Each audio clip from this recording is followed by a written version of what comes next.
Good evening, Canby. Welcome to the January 2019 City Council work session and meeting this evening.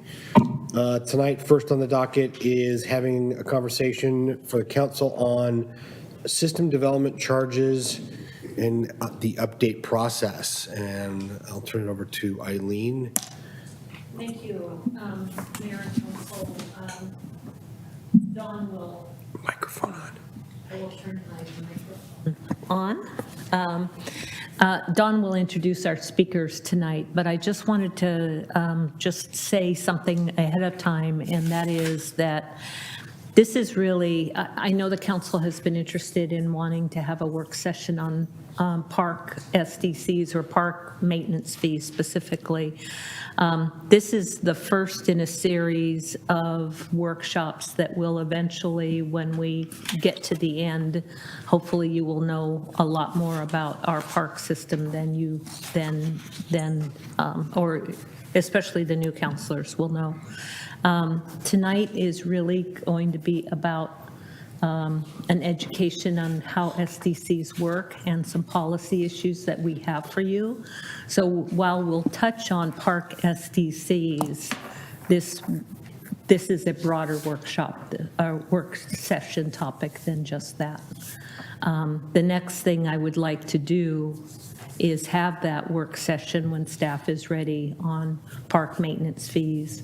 And then we will end up talking about parks and the UGB expansion. So that's the order that I would like to go over the next couple of months or so. So tonight, just sit back and learn about SDCs, and then in general, all of them, sewer, water, parks, transportation, all of them. And it's a long slideshow, so just be patient.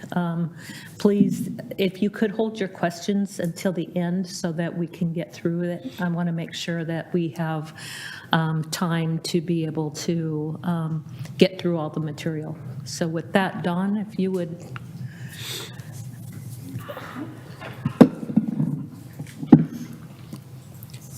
Evening, Mr. Hardy. Good evening, Mayor and City Council members. Thank you, Eileen, for the intro on that topic. And I was going to continue with some introductions. We have some folks online that will be helping us with this presentation. Todd Chase with FCS Group, and Tim Wood is also online with FCS Group. We also have Josh Soper from Barry Elsner Hammond online as well. I wanted us to start out, before we get into the details, just kind of framing this all up. It's been a while since we've done transportation and parks and sewer and storm updates. Sewer and storm have been updated more frequently, but transportation and parks in particular have not been updated very frequently. And you're going to notice that on one of these slides that I sent in advance to you all. Comparative to other jurisdictions in the metro area, we're quite a ways behind on these SDCs. And the SDCs are really an important component. They help keep us up on our transportation and our parks development and those things that are important to the city and maintaining those over time. I did want to focus on what the discussion is tonight. It's on the current city limits and the current urban growth boundary. We're not talking about the urban growth boundary expansion. As Eileen mentioned, that will be a separate conversation around parks. That has a multitude of other items involved with that discussion, and it's an important one. I just, on a footnote on that future work session on the urban growth boundary and parks, we're not racing forward to do any kind of urban growth boundary initiation process until that discussion happens fully with council and is vetted with you all. There's a lot of elements to that, and I won't go into those tonight, but those are important for the community as we move forward. There's also a lot of state process involved in that, and it's a bit complicated. So with that, I wanted us to start out, and I'm going to be going through the slide show with Todd Chase leading this discussion. Tonight, we do have some questions for you all that we were hoping for some general input on and guidance. We are at the very beginning of this process. The idea behind the system development update is that we are paralleling this with the comprehensive plan update and transportation system plan update. We thought to ourselves, why don't we just update all of them at once because all of them are a bit behind. And the more we looked at that, we realized we were, somewhat behind compared to other jurisdictions. We may not be equal to them, but like I said, it's been a while. And in particular, like the transportation system plan is from 2010. So if you look at the index of costs back in that day, you're going to see that on one of the slides here, and it looks pretty lacking in that process. And so that's just one example. And again, as the two main ones I think we're focused on is transportation and parks. Those are the two that I think are the most significant that need to be addressed most specifically. So with that, and I'm happy to answer questions beyond the framework. I'd like to get through our, like Eileen said, our presentation tonight. If we have peripheral comments on other issues, I'm glad to discuss those or even offline. And in terms of that future work session, we'd also like to really kind of give some context to this because I think it's a bit complex as well in terms of the layers of the urban growth boundary issue about the urban growth boundary initiation process and then concept planning and what does that all mean. So with that, I'm going to turn this back to SDCs and we're going to focus on that and turn it over to Todd Chase at FCS. Thank you, Don. Yeah, we'll walk through this slide presentation. It's a bit of a refresher for those who are familiar with SDCs or impact fees in Oregon, but it's also a bit of current information as well in terms of your current charges relative to other jurisdictions. So next slide, please, John. This to advance.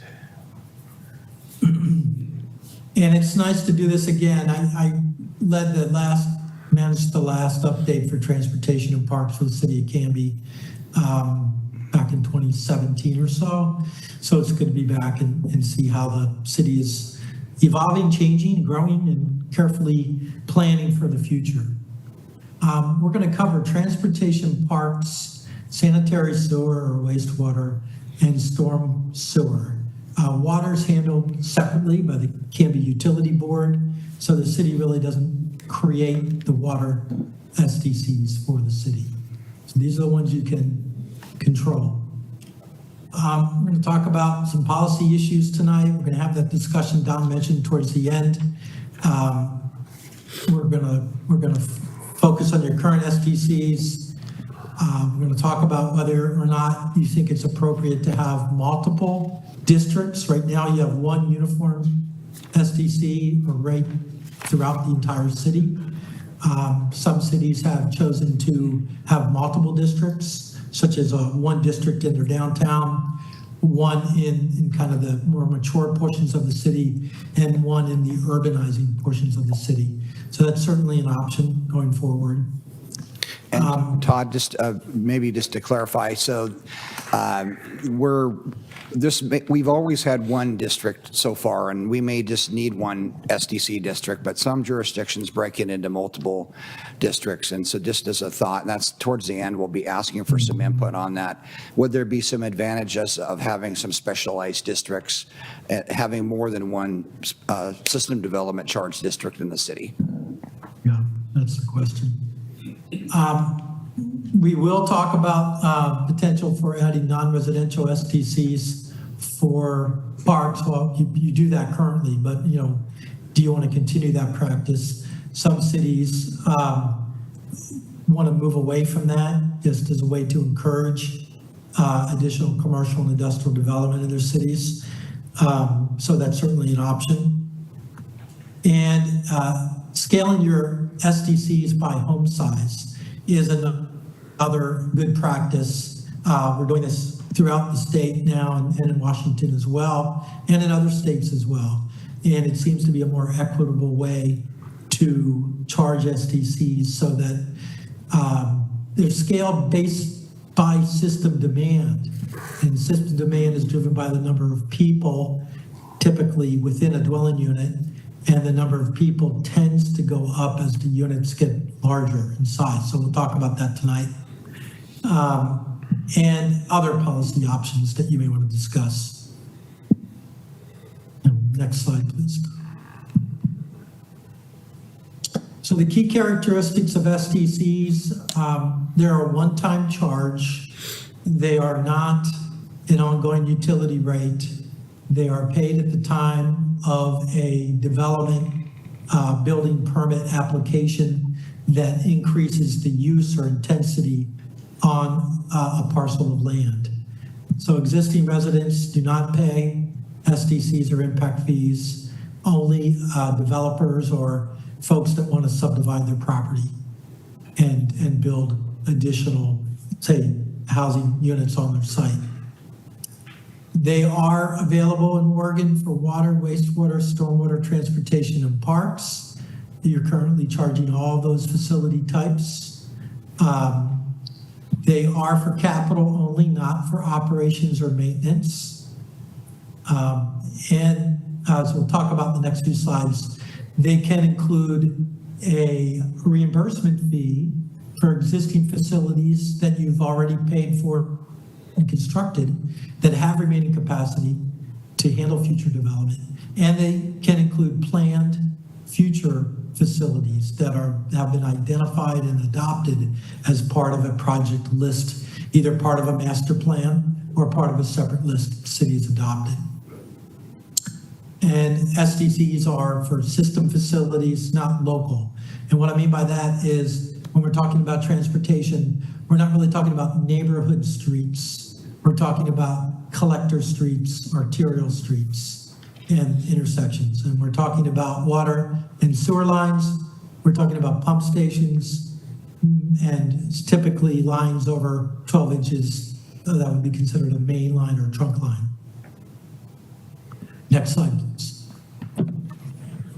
So the Oregon SDC Act was adopted many years ago. Most jurisdictions in Oregon have some form of SDCs. It's very specific in terms of how we can create a framework to charge and impose those fees and how we can spend that money for capital improvements. So good guidance on that. There's a lot of case law on it as well.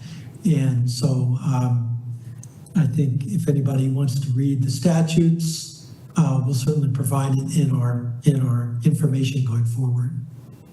Next slide. As I mentioned, there's really two primary components: the reimbursement fee and then the improvement fee for future improvements. Each one pays a fair share of the existing remaining capacity cost of that facility, the city also can include an administration or compliance fee, which tends to be fairly minor, about 2.5%. Some cities charge as much as 5% for administration and compliance, study updates, fee updates down the road. So that's the main component. Next two slides illustrate this. The reimbursement fee cost basis. Again, we look at your existing assets, and then we figure out how much of those assets can serve future growth and how much will be for existing customers. In looking at your current update to your wastewater SDC update that was done last year, the reimbursement fee is much greater than the improvement fee. Because the city has spent about $51 million in wastewater improvement costs over the past 10 years. But going forward, your CIP only has about $7 million in it for the next 20 years. So as a result, you'll see in that case, the reimbursement fee about $3,200 per dwelling unit, and the improvement fee is only $482 per dwelling unit. So they can vary by facility type like that. Next slide, please. Improvement fees, similarly, we'll look at the cost of future facilities. We'll figure out what portion is needed to serve future growth. On average, it works out to about 30 to 40% of the total cost of future improvements tends to be covered by SDCs. Some projects can be 100% if they are entirely needed to handle future growth in, say, a urbanizing portion of the city that has not yet been, annexed yet. In that case, a collector street might be 100%. SDC eligible. But if we're retrofitting an existing collector and adding, say, a turn lane or a bike lane and sidewalk, we'll probably only find that about 30% of that will be eligible for SDCs. Next slide, please. To update your SDCs, it does involve kind of a number of steps. You've already gone through a number of these steps. They begin with master planning, system planning. I've seen those updates for wastewater and storm. I've seen the master plan for parks. You're in the middle of updating your transportation system plan. All those system plans result in a project list, or they should anyway, with costs and the schedule. And we tend to go out about 20 years in our methodology into the future. And so we'll have a project list that should go out 20 years to handle 20 years of growth. And then we come up with the STC methodology and the cost per unit of demand, do the calculations, adopt the methodology report as part of the implementation, and then you're collecting the new revenue. And there might be some other revenue that's needed as well for future infrastructure through rates, utility rates, general fund money, grants, if they're available for parks, for example. And we'll also factor that into the STC requirements. Next slide, please. So Canby, we've gone through the housing capacity studies, the economic opportunity analysis. A lot of that information is playing out to the system plan updates that are underway. The city is planning to add about 5,931 people over the next 20 years, about 2,285 additional net new dwelling units, about 6,775 jobs. A portion of those jobs in housing will be inside the existing urban growth boundary and a portion outside. Most of the housing will be inside your existing urban growth boundary. Most of your jobs will probably be outside the existing urban growth boundary in urban expansion areas. So those are the kind of the numbers that we're working with in terms of growth. This translates into demand for system like peak hour vehicle trips and that kind of thing. And that's what we're figuring out right now. Next slide, please. When we're talking about demand, there's a number of ways to measure demand. For wastewater, the city basically focuses on what's called equivalent residential units of demand, where, say, one dwelling unit will require, say, 155 gallons per minute of water demand and wastewater treatment capacity, and then everything is kind of converted based on that. There are other ways to take into account demand.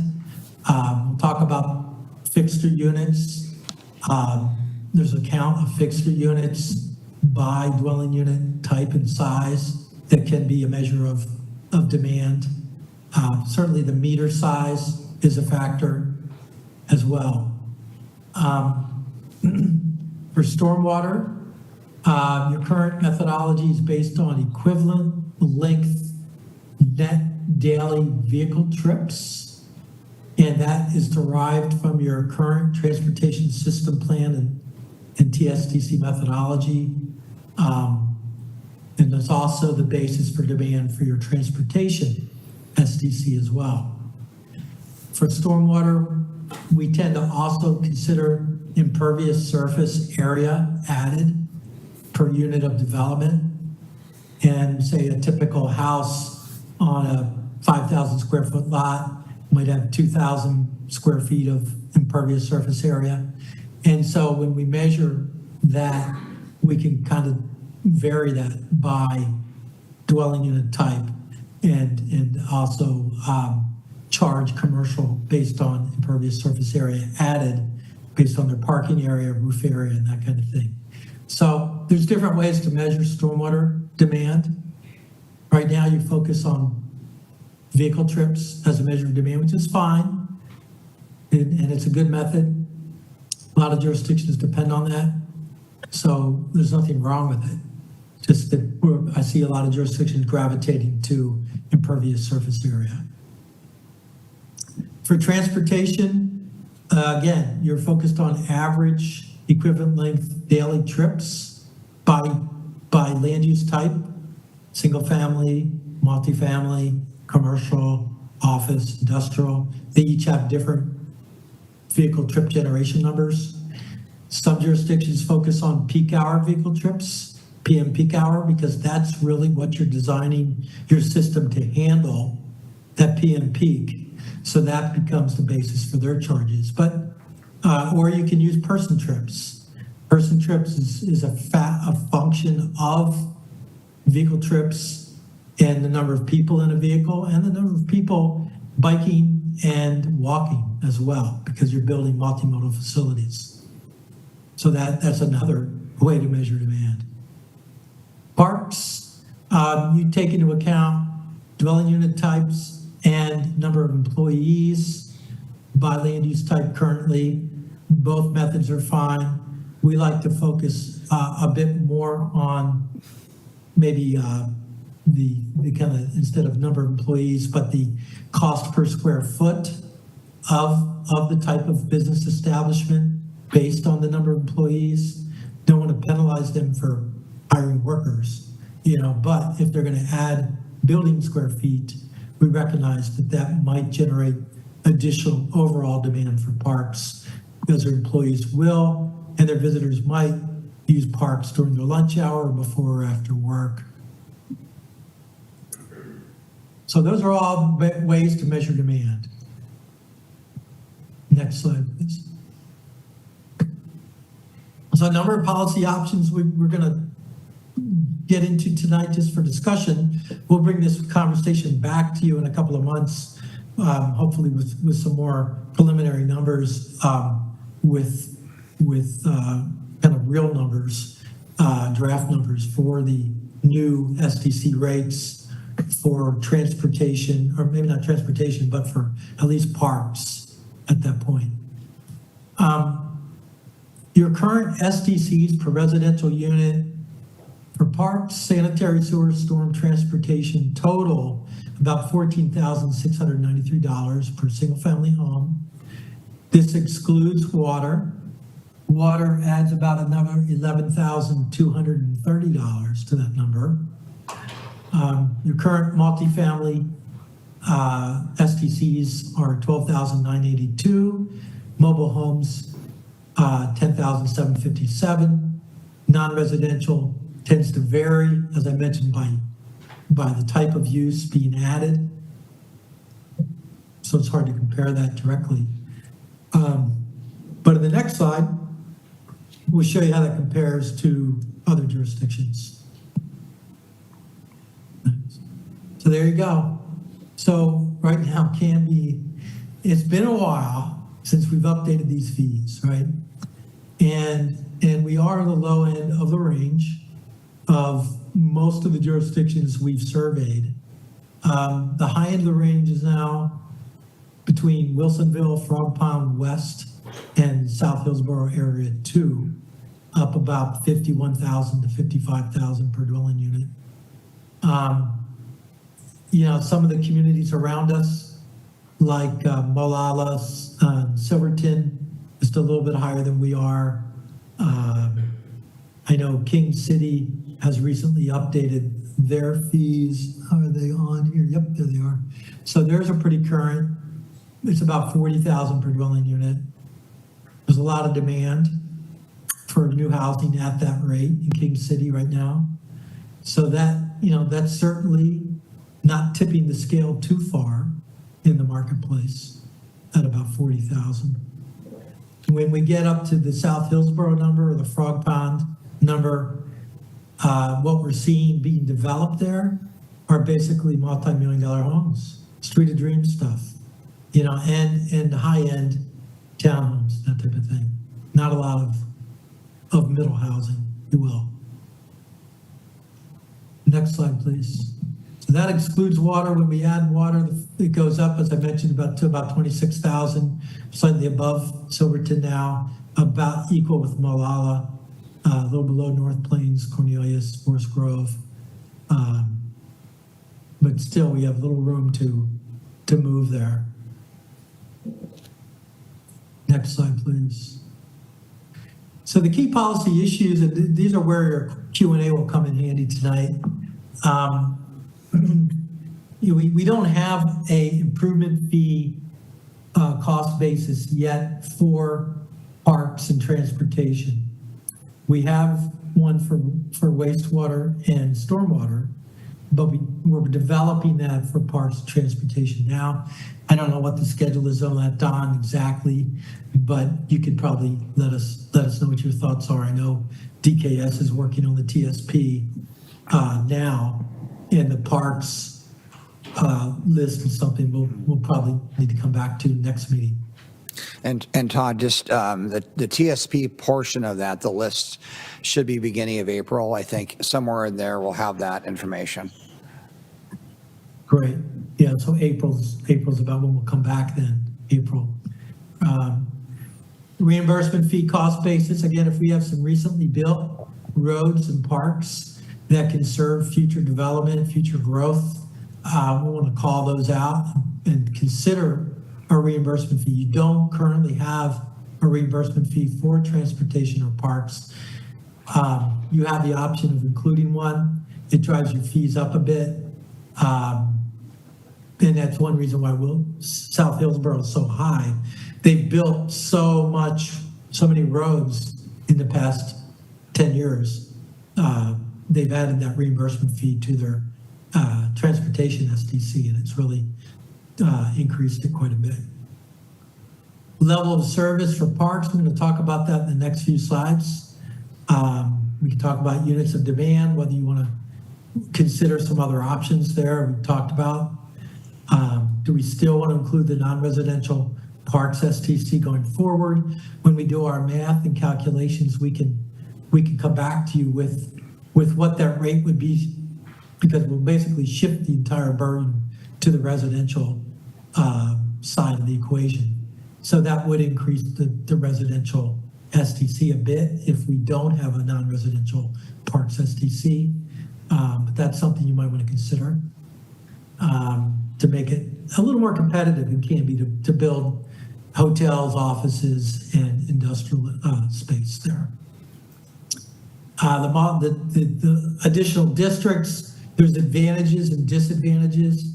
The advantages probably are that you could vary the fee by sub-area, so that if you're trying to promote development, say downtown, potentially we could have a lower fee in downtown versus some of the ex-urban areas that are developing outside the downtown. So we could consider that. We're going to talk about scaling STCs by home size in a minute, and other just good housing affordability policies with regard to STCs and exemptions for deed restricted affordable housing. And credit policies, we can touch on that tonight as well. Next slide, please. So we're going to get a little bit into the parks level of service conversation tonight. This is some new information that we pulled together based on your 2022 Parks Master Plan, which had existing acreages for various park facility types. And so you can see they added up to about 328 acres within the current urban growth area. And that included about 98.6 acres of developed acres of parkland, about 90.8 acres of natural areas and open space, and from our read, an additional 139 acres of undeveloped parkland. So that current acreage divided by your current estimated population would result in a current parks level of service that adds up to about 5.1 acres per thousand of developed parks, another 0.3 acres of developed linear parks, and about 11.8 acres of open space and undeveloped parkland, for a total of 16.9 acres per thousand of total parkland within the UGA.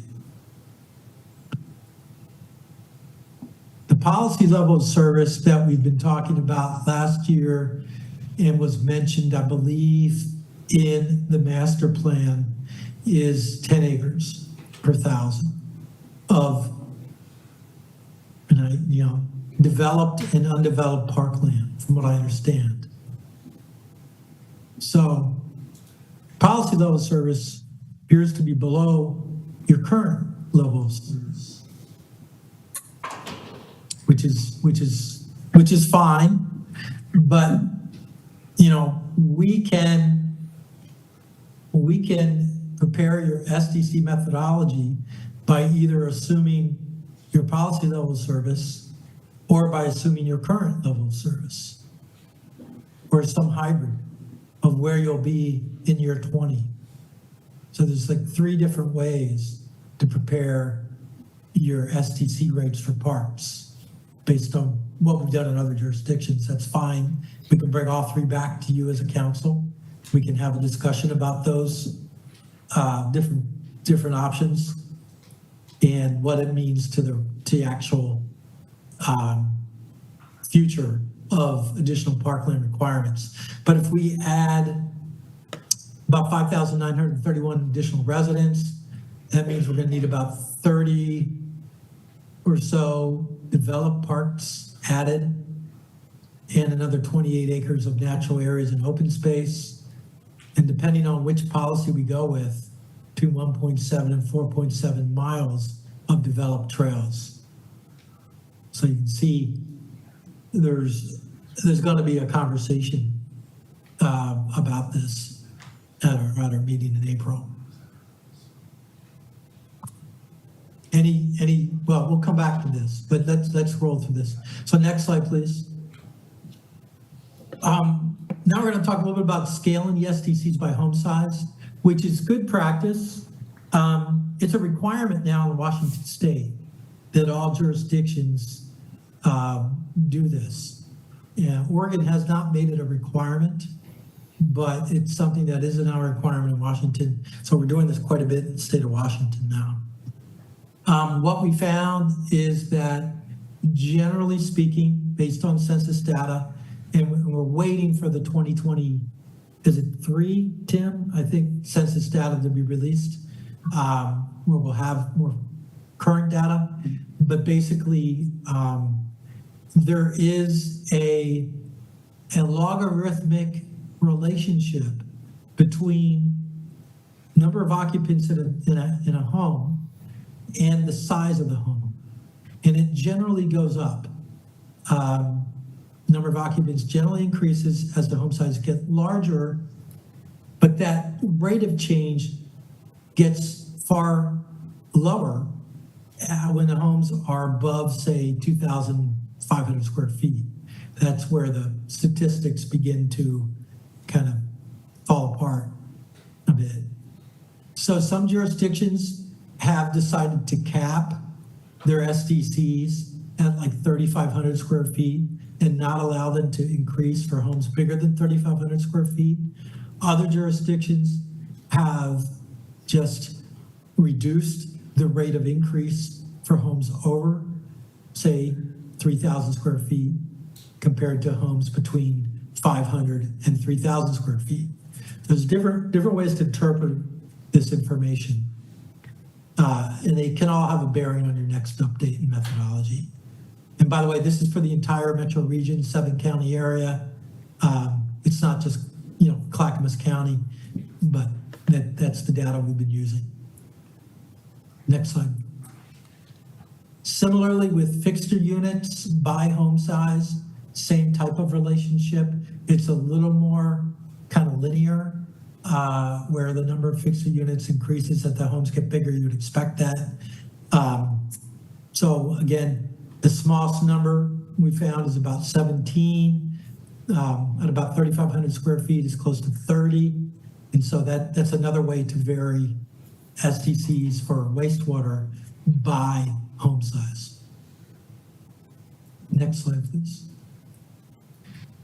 So if we were to take your current SDCs, which are, as I mentioned before, about $14,693 excluding water per standard home, and vary them by home size, what we would find likely is that we would want to charge, $5,900 for an ADU or accessory dwelling unit, $11,400 for a cottage home, $13,700 for a townhome, about the same for a standard home. It's about 1,600 square feet to 1,700 square feet. In a larger home above 2,600, about $2,400. And compared to your current STCs, you can see that, the townhome, cottage home, and ADU would be lower than what you're currently charging. Standard home would be about the same, and the larger home would be about $9,000 higher. Just using that type of methodology. So this is something that, we could, you as a city, you could adopt this right away and implement it, after the 60-day review and all that process is required. Or we can wait and update your, methodology for wastewater, storm, transportation, and parks, and apply this type of approach. And so we're going to come back to you with a kind of a wholesale update for transportation and parks, probably by May.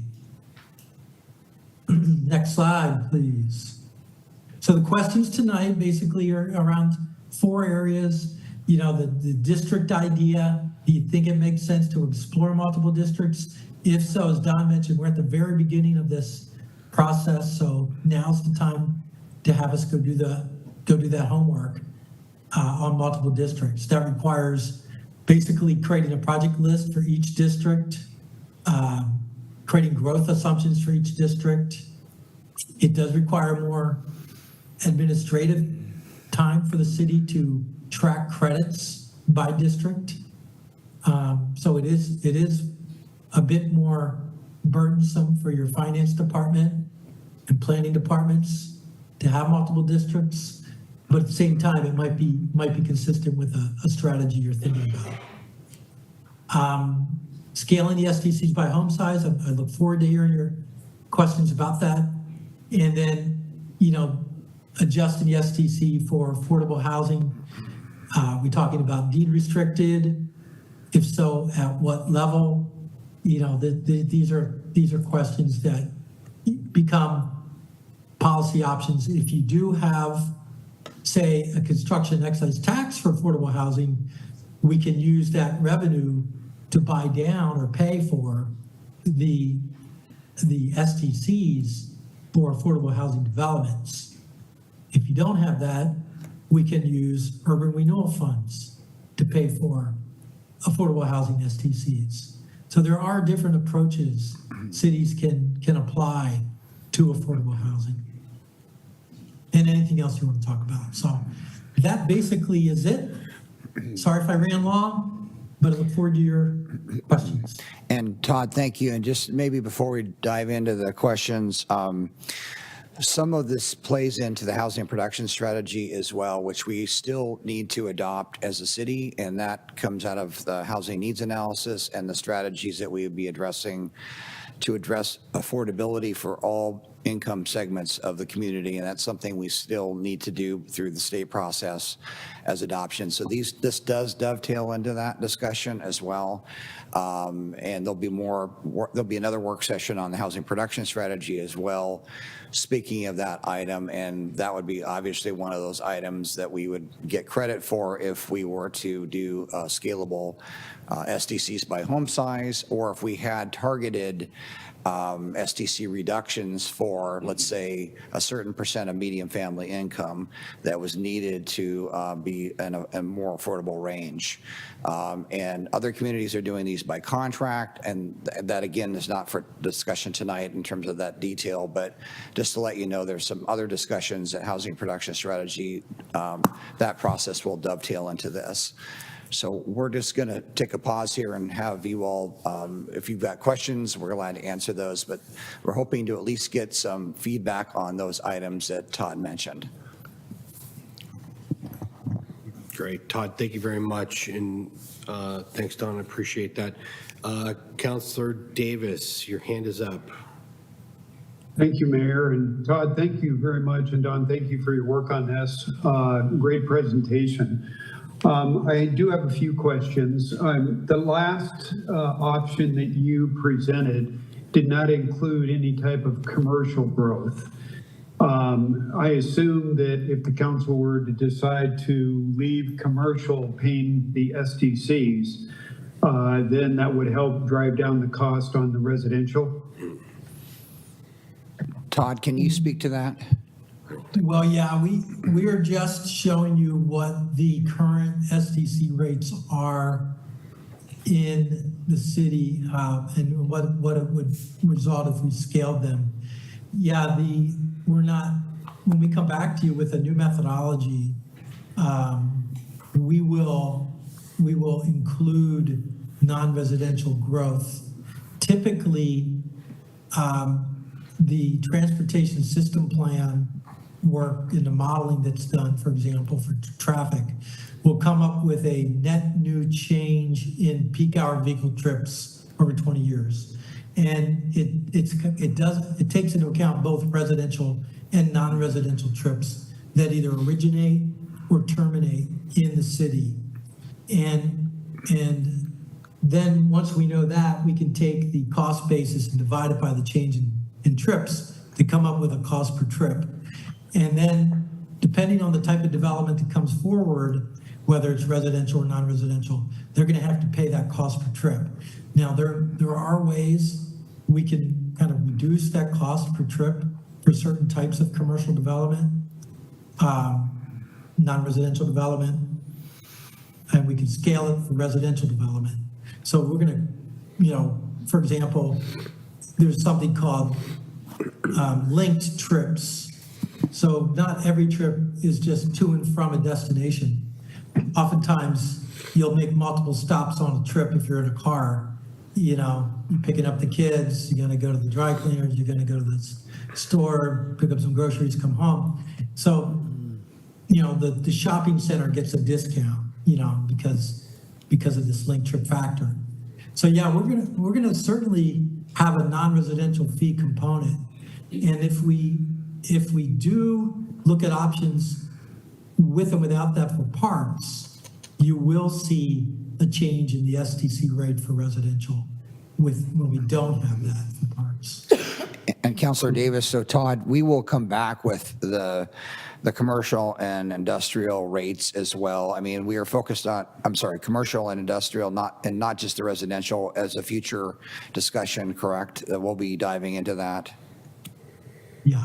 Okay. And then the question I think Councilor Davis was asking, could we offset and make SDCs a bit more affordable for residential by can we increase the commercial and industrial SDCs to offset and reduce the residential SDCs? Yeah, again,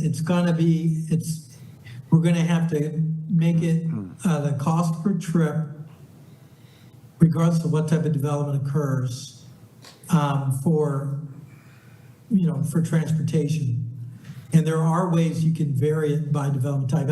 I think you can't arbitrarily push more to the non-residential side, of course, but we have the option of including non-residential parks, STCs or not. And I think that will, by including it, will drive down the residential rates. Okay. Thank you, Todd. And I certainly don't want to take all the time so my colleagues can ask questions as well. Can we also find out how Wilsonville makes their charges? Because I think that Wilsonville being very close to Canby, kind of similar communities to a certain degree, except for traffic, obviously. But, can we find out how Wilsonville does their charges as well? Because I'd like to be closer to the Wilsonville charge than where we're currently at. Yeah, and I've worked on theirs. So yes, they are unique because they have created a citywide transportation STC, citywide parks STC. And then they've also created a special assessment fee for the Frog Pond West area, which is separate from an STC, but it can be used for multiple types of public facilities. And so that is a fairly unique approach. We can talk more about that in the future. Okay, thank you, Todd. And Don, when we look out for, especially like on the parks, trying to go out 20 years might be pretty difficult to come up with what type of projects we're going to do in 20 years. How does the Park and Rec Committee move forward with that? And I think, Councilor Davis, and I'll let Todd speak to this in terms of how long that SDC list needs to be, and I'll defer to him on that. But I think there'll be a near-term and a longer-term list of projects, and that would be something that could be implemented more near-term, and then there's a longer-term list. Obviously, it's financially based. Todd, do you want to speak to the range that we could end up using for SDCs and what the list in particular, I think, is what Councilor Davis is speaking to? Yeah. Well, we're going to need to adopt, the city is going to need to adopt a capital facility plan for parks in conjunction with a methodology SDC update. Some cities adopt that the same night that they're adopting the SDC methodology update. Some adopt that list as part of a master plan in advance of the SDC update. So we need a list. And as Don mentioned, you have a CIP, so that's a starting point. There might be some additional projects that we can agree upon to definitely be kind of included in kind of a 10-year list. And then, based on the level of service scenario that we are analyzing, we can compare the amount of acreages that we're assuming to be developed in those lists, that, the 10-year list, versus the amount of acreages that you are kind of legally allowed to plan for and fund with SDCs based on your either current level of service of 16 acres per thousand or your planned level of service of 10 acres per thousand. So we'll have to come back to you and see if there's a difference in that the 10-year list doesn't exceed the policy level of service of 10 acres per thousand or the current level of service, then we might just have a couple of catch-all categories for additional parks expansion to be determined, and just have a placeholder number on that list for that purpose. So that's how I would approach it. Okay, and my last comment too, and this is for Don too, on the park master plan, when that was created, they brought in Eco Park, the nature park, off of Territorial. And I believe that square footage might be included for parks, yet since then we've learned we can't develop that in any way. It has to remain as a nature park. So I don't know for sure without the comp plan in front of me whether or not that's included in the acreage to get us at the 16.9 acres needed moving forward. We may have to back out that eco park because that's it's county park and it has to remain as a nature. Good point. And Councilor Davis, I don't know the answer to that question. This is the two subsequent work sessions, and so there'd be one on park maintenance, which is the next one, and then we would have the one after that will be focused on that issue that you're speaking of, is addressing more of the specifics of this issue about acreages that would be the ask that we would be asking for to make up this possible deficit. That's part of that discussion that we would be getting into. Okay, thank you, and thank you, Mayor, for allowing me to take so much time. No, they were good questions. Thank you, sir. Either of you gentlemen have comments? Yes, Councilor Stearns. Oh, okay. Had a couple just questions.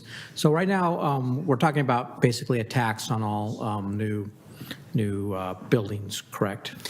System development charge, not technically a tax. Well, it's Yeah. something you pay to the Okay, government, yeah. which is. It's in regard to the use Yeah. of the city systems. Yeah, Yes. no, I understand Yeah. why. I'm not Okay. opposing the concept or trying to relabel it. It's basically, right now, $26,000 if I want to put a tent on my house or property, or if I want to build a huge giant building, it's going to be the same 26 off the top. So it's a 5% on a $500,000 house and a 2.5% charge on a $1 million house. So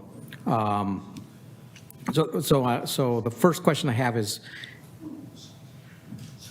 does this apply also to if I want to renovate a house or add a room to it, or is this just a one-time when the house gets put on? And there's some nuances to that piece of it, and this will get further down the road. We'll get into those issues of like the code itself and addressing where those thresholds are.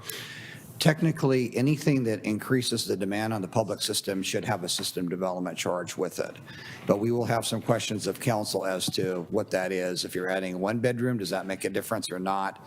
Some of that is going to come back to council for direction on that. Obviously, if you're adding like an ADU, accessory dwelling unit, onto a home, that's going to be charged an SDC.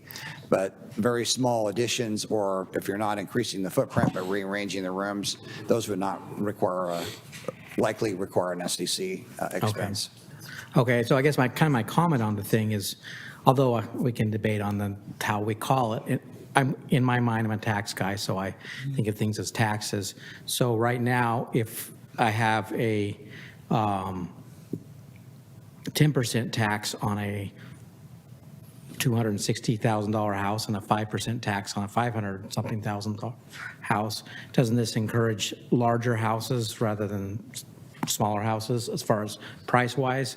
Because obviously I can't even put my shovel in the ground without paying the $26,000. I'm not saying I'm wrong. I'm not saying this is wrong. I'm just trying to look at maybe one of the weaknesses of the system we have right now. And with the same thing was if it's a set fee. And so that's why I'm kind of leaning towards a variable fee based on the house size, because otherwise, to make the most out of your money or out of your system development charge, you're going to have the highest value house possible, as a kind of my comment on that. And the scalable SDCs that we were discussing, that's the input we'd like to receive from council, because currently you're right, it's unequitable. An ADU is being charged about the same as a giant home. So that's, there's a fairness issue to that to some degree, and that's the part of the scalability issue we're asking. Which is for. encourages just higher cost. I mean, there are things that encourage and discourage, but this one thing would encourage me as an accountant to tell people, to make the most out of your SDC fees, to get the highest charge, the most money for your house, to do that. The second thing, I just have a question on the parks thing. It says $139 of undeveloped parkland. Is that 139 acres of parks land that we want to develop that's not developed yet, or is that 139 acres of parks that we don't want to develop. I think it's the former where it's land that has not yet been developed. But planned to Yeah. be developed, like Eagle Yeah. Park is not planned to be developed, so that's not in that. Well, and category. Counselor, this is for that future work session, that will get into some of those discussions about the usability. That was just a question I had, whether that was inventory sort of in Yeah. queue, waiting to be And this gets developed, back into like what the need is in the future, and do we recast that need, and or, kind of the issues about the boundary expansion issue that we will discuss at that next work session. Okay. Those are two questions I have. I just. Yes, Councilor Waterman. Earlier in the presentation, and maybe, I'm not sure if I heard it right, but our current SDCs are not taking into account parks at all? No, they are, and so there's single residential and commercial and industrial employment all pay a park impact fee. Okay. It's formulated, so all the development in the city is paying a park impact fee. Okay. So I know it's, part of this is the question about, in terms of getting into the weeds a bit, and Todd can speak more to this, is like making sure that if we charge commercial and industrial a parks impact fee, that ends up having some benefit to residential, and that if it's all going to be put on residential, obviously that would increase the residential system development charges way up. So there's this balance between, and this is a policy level decision for council, but currently it is structured in a way that every development pays a parks impact fee. Okay, so It's a bit. not sure what I heard. I swear I heard saying that parks were not included and that we needed to add them in at some point.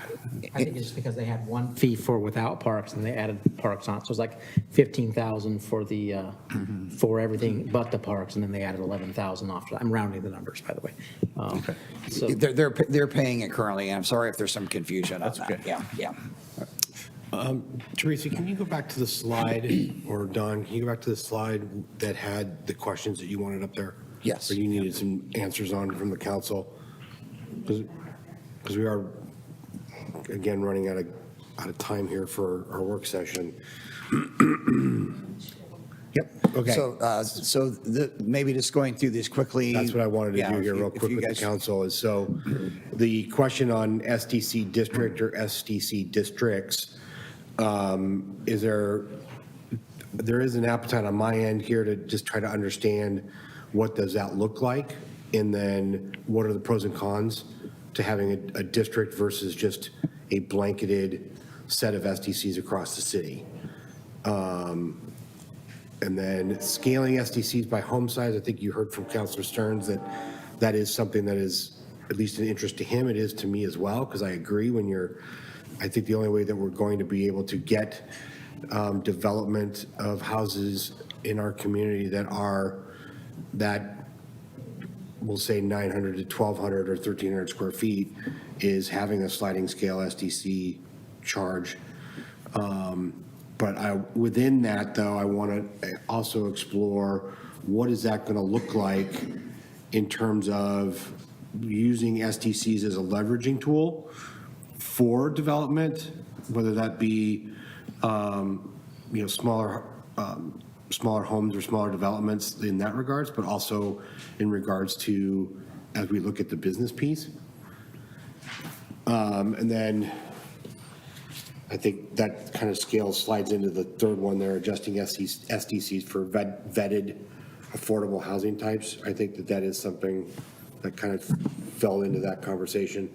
I would also like, from the economic development team, the question came up of increasing SDCs to a point of bringing down SDCs on residential. My question to the economic development team is, what does that do? How does that impede our recruiting process for businesses? Yeah. Both, small, not Main Street wise, but also industrial park to fill that currently, and if we're looking at a UGB expansion to be able to grow it in the future. So I would love to know the flip side, what's that give and take on that? Impact, yeah. On that piece. I have other questions, but I can email those to you, Dawn, or bring them up. Okay, perfect. Some of them were just nitpicky pieces, which I'll get to Jerry about impervious pavement about later. We don't like impervious pavement. Counselor Davis, real quick. Yep, Mayor, agree with your comments. I would like to try to remain the status quo in regards to a single district and including commercial in the rates. With the exception of, I'm more curious about how Wilsonville does theirs as well. But as of today anyway, keeping a single district and keeping commercial in it so that we can keep the cost down on the smaller houses. And I do like scaling down the home size, using the home size at the basis for the charge. Thank you. I'm going to go to Counselor Stearns and then Counselor Patton, I'll let you finish. Okay, I just wanted to address the issue about affordable housing types.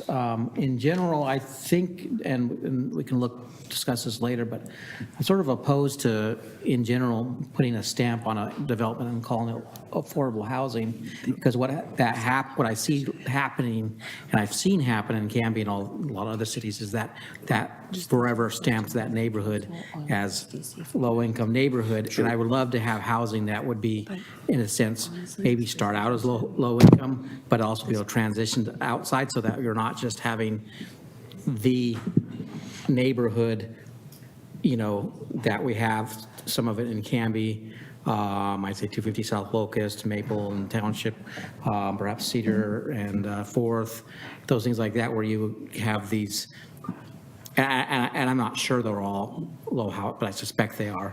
And I just think as a policy matter, we have to be careful of creating neighborhoods, and that's something we need to address. And so if we say you get a credit for low-income housing, are we just telling them that you forever have to be low-income housing, and that mean now we've created a neighborhood? Sure. No, and I totally agree with you on that point. I know that, Dawn, you had mentioned earlier, when we get into the housing needs assessment and determining kind of what tools we want to put in that toolbox, that would be, that what you just brought up would be part of that conversation, correct? Yeah, absolutely. That housing production strategy, more discussion separate from this, but yes. Yep. Counselor Patton, and then we got to wrap up our work session. Yeah, so I actually have quite a few questions and things that I would like clarification on, but here we are trying to shove a meeting that really should probably be 2 hours long into one, which is a consistent problem that we have. Jason, I'm very much aware of that. Is there a way to do a follow-up one work session on this so that we can delve more into these questions? Yes. Yeah, absolutely. Yeah, we can do that. That was all you had? Well, no, I've got 2 pages of questions, but I can't do it in negative time. Okay. What? You have a comment? Yes, if I may. Council President Hensley, quickly, please. Quickly, yes. I would concur with those comments, and I agree with all the questions that you raised are the ones that I had. I want to see what these things look like. This definitely needs to be a 2-part work session. So I would like to see you come back with answers to the mayor's questions, because they were basically the same ones I had. And I know that Councilor Patton has questions as well. So if we could schedule a part 2, that would be very helpful. Thank you. Okay. May I ask, Dawn, how soon would we be, do these questions need to be answered in order for us to get to the second part, which is the proposed SDCs? I think that Todd, what are your thoughts on this? I think we could, if we had more time, we can answer part of the questions, but I don't know if we can answer all of them. Todd, of what you heard, what do you think? How quickly can we get back in front of the council for work session? Yeah, I think the questions so far have pretty innocuous. We're good. I mean, I don't think they're going to hold us up at all. We can just move forward with our analysis and come back to you. But it was great direction. from what we've heard so far. So that you know. So we don't need the transportation stuff, Todd, to come back on some of the stuff. I mean, I think we should just go ahead and in the next month, I mean, I don't know what's available, Eileen, but we would. Eileen and I need to sit down and based on, Okay. Right. I know there's a lot of other things going got a on. lot of Yeah, moving I'm still targets. trying to figure out whether or not we can work part two of tonight into the point that you get recommendations from FCS, or do we need two distinct work sessions? One, a continuation of tonight, and the second one being the recommendations that come out of the SDC update. okay. Well, I feel like it's Okay. got 2 pages of questions. Council Patton and Council Waterman, and then we really got to wrap up. So here's what I'll say. As far as my opinion on the 3 questions that have been posed, I would like to see more information about multiple SDC districts.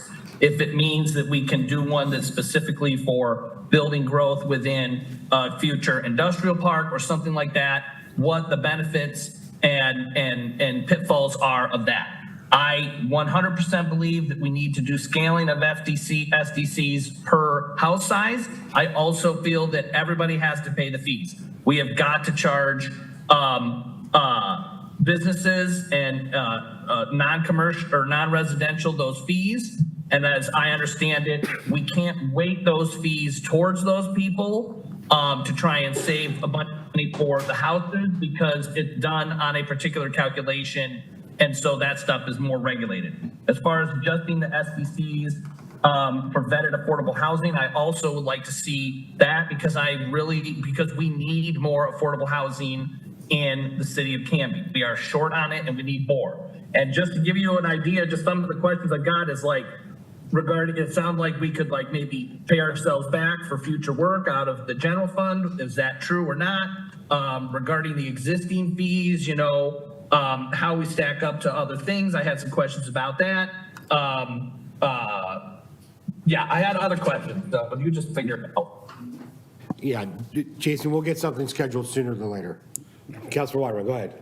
I was just going to say, I have thought we were actually doing a part 2 of this because I think we all have more questions that we're hoping might get answered in the part 2. Right. So that's all. I think I have my direction. Thank you. All right. Thank you for your Don, input. thank you. Appreciate it, and we'll do part 2. Todd, Tim, thank you very much for being here. Appreciate it.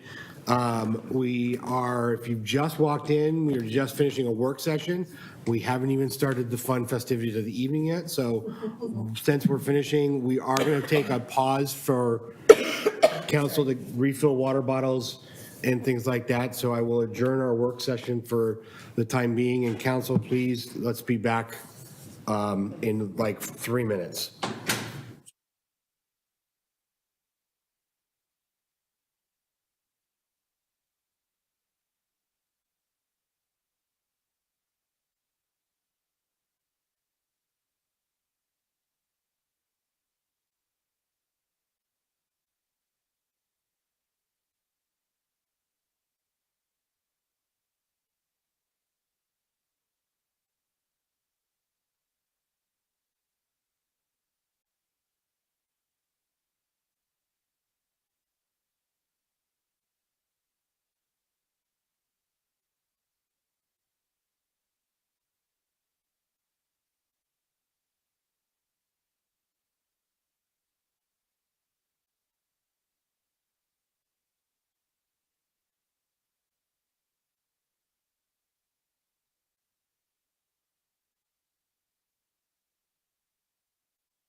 Good evening, Canby. Welcome to the regular city council meeting for February 19th, 2025. If you please stand for the invocation and then the Pledge of Allegiance. Dear Heavenly Father, thank you so much for this great community. I thank you for the leaders that are gathered here in these chambers today. I know that you choose our leaders, you raise them up, and you ask so much of them, and I pray that you protect and guide the men and women up here on the dais as we lead this great city. I ask these things in your name. Amen. I pledge allegiance to the flag of the United States of America and to the republic for which it stands, one nation under God, indivisible, with liberty and justice for all. Thank you.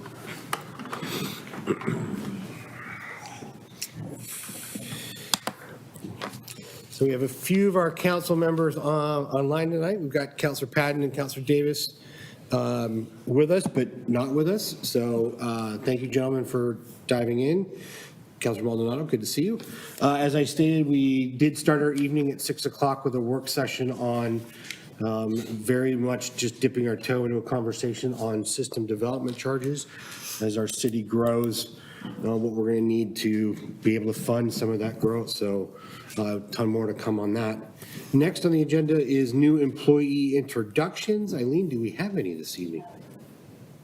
We have none tonight. We have none tonight. Yes. All right. Next on the agenda is a proclamation for JIMA Remembrance Day. So whereas on February 23rd, 1945, this country's armed forces were engaged in one of the most strategic and bloodiest battles of World War II, the Battle for Iwo Jima. And whereas the Canby Aurora Veterans of Foreign Wars Post and Auxiliary 6057 of the United States have deemed it fitting to erect a flagpole at the Canby Adult Center in remembrance of those who took part in this great battle. And whereas each year the members of the Canby Aurora Veterans of Foreign Wars Post 6057, their auxiliary, and their fellow veterans organizations and service organizations, i.e. Lewis and Clark Young Marines, the Canby Adult Center, the Boy Scouts, and others, have conducted a ceremony to rededicate this memorial and replace the flags on the flagpole.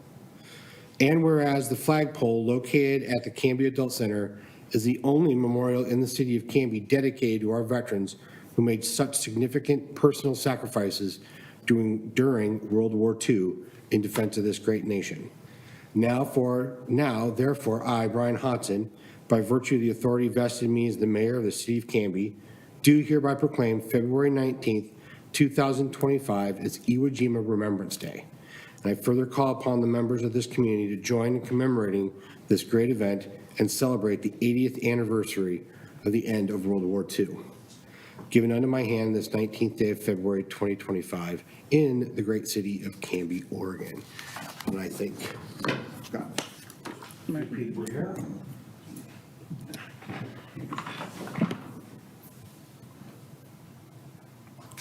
Sir. Very much.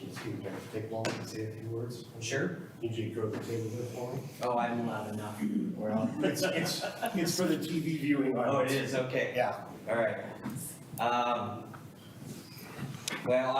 I'm Commander Mark Lackner, with the Canby VFW. I had been for many, many years, a couple years off, but now I'm back. I'd like to invite everyone from the community, anyone who might be watching, to come out Saturday morning, starting at 10 a.m. That's when we'll start our remembrance ceremony. We have one World War II vet still left in Canby who will be in attendance. We'll have the Young Marines doing a recreation of the flag raising at Iwo Jima as well. Marines from the 7th Engineer Sport Battalion out on Sobe Island will be there. They'll be the ones retiring, presenting, and putting the new flag up. So if you know a veteran in our community, especially ones that's been deployed, we'd sure like to have them as part of our community. And as of about 18 months ago, the VFW and the American Legion in Canby joined forces, so we're all together in one building over here, so, Great. all right. Thank you, Commander. Very much. Thank you. Appreciate it. Irene told me to make sure I give out flyers. Good. Good job, Larry. Thank you. We don't argue with Irene. No. Thank you, sir. There you go. We'll show it to him online. Thank you. You don't give a 80th anniversary. Thank you. Yeah, she had me. No. Thank you, sir. Thank you. Larry. Also this evening, in the audience, we have a gaggle of Boy Scouts from a local troop. And I did ask them to designate a speaker to come up to the table here. So if they, Who was chosen? I'm not sure. Much to his chagrin, he is approaching. So please have a seat, introduce yourself and what brings your troop in this evening. Hello, my name is Jonathan Cushman. I'm with Troop 258, and we came to the council meeting for one of our merit badges. It's the communication one. We had to attend a meeting, then take some notes on it, take it back to our troop, and to get the merit badge done. Excellent. Do you want to introduce the troop, your members, and who's here supporting you guys? We have Mason Heilman, TJ and Felix Sigler, Harrison, and You can Matthew look. Tralarski. Okay. And our parents are here with us. Excellent. Well, I admire the hard work that you young men have put into being scouts, and I fortunately have two nephews that are scouts, and they thoroughly enjoy it. And so I think it's been it's a great addition and or a great piece to have in our community. And I'm glad that we've got young men like you all taking part of it. So stay with it, carry it all the way out. How many of you will actually make it, you think, to Eagle Scout? I see a All of couple us, hands in the hopefully. back. Got some raised All of you? hands. Very good. Very Well, good. when the time comes and you're going to work on your project, let us know. Okay. All right? All right. Thanks for being here. Thank Appreciate it. That wasn't too painful, was it? There you go. There you go. Nobody Thank you. died.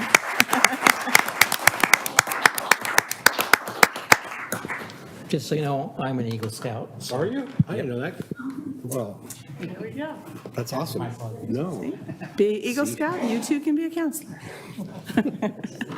All right. Next on our agenda this evening is citizen input and community announcements. This is the opportunity for the audience members to address the city council on items that are not on the agenda.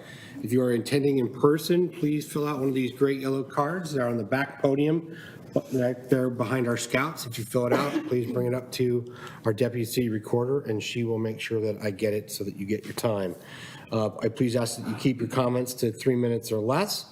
And if you cannot be here but still want to provide input or make an announcement, you can do it via Zoom. You just need to let City Hall know by 4:30 on the day of our council meetings. And I understand we do have somebody, Greg Perez is online and wishes to address the council. Yes, so he's online now. He should be able to Great. speak. Mr. Perez, good evening. Good evening. Can you hear me? Yes, sir, we can.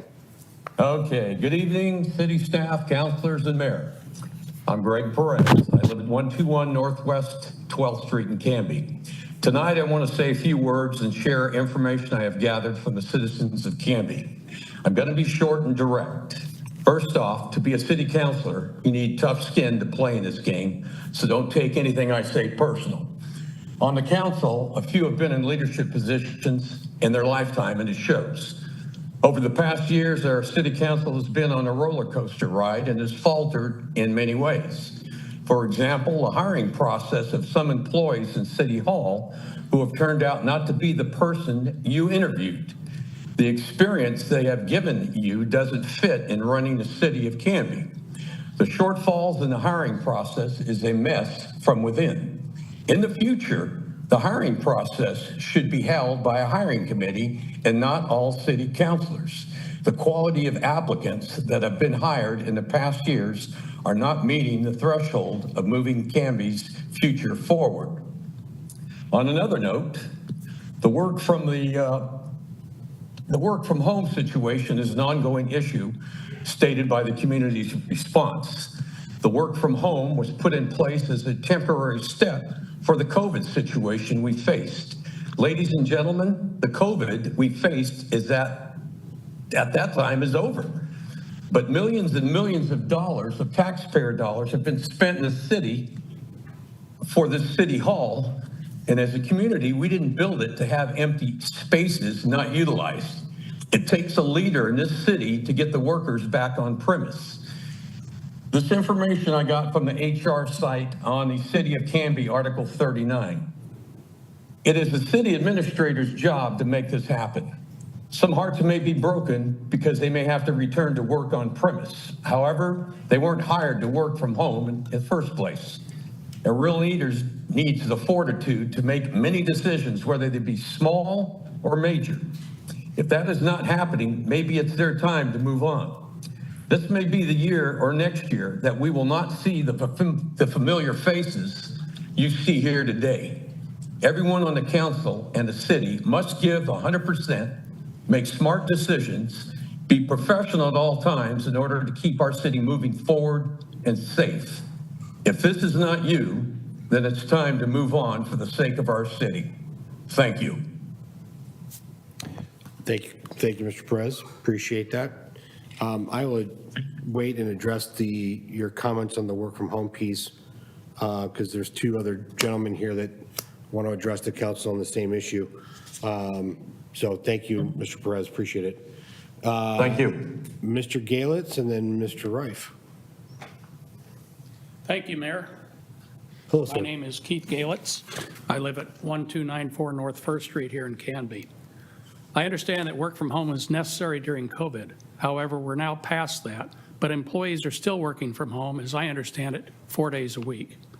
I believe it's time to bring employees back to City Hall, a building that was built with taxpayer dollars and is not being fully utilized. Also, downtown merchants would benefit from employees utilizing their businesses. But as someone who's led a business in the community, I believe that teamwork is better when interacting in person with one another, that they are more productive, and communication is greatly improved. Fearing of losing employees should not be a reason to continue this bad habit. You have employees every year that retire, quit, or are terminated, and you're able to replace them. I'm sure that qualified individuals are out there that would be glad to be hired by the city. Even the city of Portland now has recalled employees back to their offices, and I hear other cities are soon to follow. Thank you. Thank you, Mr. Galitz. I appreciate it. Mr. Reif, pardon me. Mr. Mayor and members of the City Council, my name is Roger Reif. I live at 3310 North Maple Street. I want to make a further point. Although I agree with most of what is said before me, I think there's another point that people should take into consideration, and that is the benefits of teaching. And I've worked in this community for 40 years, and before that, worked, and we went through the computer age. We had all of the emails, texts before I retired, and we tried it, and I had business clients try it. Everyone was a real failure. Everyone told me how efficiencies was lost. One thing that I think is very important is that it's incumbent upon senior people to train the junior people so that they can work within and move up. And if you do this with a computer, it just doesn't work. There's nothing like face-to-face communications to teach, to exemplify your work, and to get the morals and what needs to be done. As citizens, we like to see a face. I worked in the private sector and not the public, but I think they go hand in hand. What really makes the difference is communication. And I do not believe that a communication through the computer is the right way. It was taught to me earlier, and this was years ago, don't send them a letter when you can talk to them on the telephone. Don't talk to them on the telephone when you can meet with them. Don't meet with them in your office when you can meet with them at their place. I think the point is communication. What was good then is good for today. And I ask for whoever it is, the staff or whoever, to look at that policy because we need to improve upon our city communication. Thank you. Thank you, Roger. Appreciate it. Thank you very much. Eileen, do you want to comment first, or shall I? Great, I'll go first. So, no, gentlemen and Mr. Perez, this has been an ongoing conversation piece, and this has been a topic that Eileen and I have had ad nauseum over the last several months. Yes, COVID is over, and that did enable us to make the decision to have people work from home. The example of Portland was brought up. Portland required all of their directors and management level people back, not the rest of the, the rest of the union employees. So there's still that policy in place. Here in the city of Canby, we have called people back to work. Those that have extenuating circumstances have either worked with Eileen or they have worked with their department heads on what does that look like for them to be able to balance that out for whatever reason that is. We as a council don't get into that necessarily. That is with Eileen and her department heads. So if there are customer service issue complaints or concerns that are occurring, then by all means, those do need to be elevated to Eileen so that she can then address those and treat that as a performance piece, not as an arrangement or whatever that might be. So this has been an ongoing conversation. I know that we as a council have had this conversation. I don't know. I think we're still dealing with old information, not new information in terms of what team members are enabled to either work remotely or not. That's my piece on it. I mean, I don't know if there's anything you want to add to that or not. So we have been talking about it. We are working on it. I think at last count in our conversation, Eileen, we were at 6 or 7 team members that worked remotely. And again, Yeah, I don't have that information with me okay, right now. but But it is not more than that. And those were, and a couple of those were extenuating circumstances that we cannot, I cannot go into at this moment. So, know that we are working with those team members to bring them back as soon as we can and meet the needs of the business. Again, you're right. We have a business to run. We run a business of services, and those services are best done face to face. I totally agree with you, Roger. That's how I've done business. That's how I prefer to do business. But again, that day-to-day piece is between, Eileen and her department heads, and I leave it at their feet to make that decision. If it's bad for business, then that will then reflect and will need to be treated as such. So, Councilor Patton, can your comments wait to you during your session? Nope. I just want to make sure that I just want to do a clarification on some terminology here. It's been mentioned about work from home. I am a work from home employee.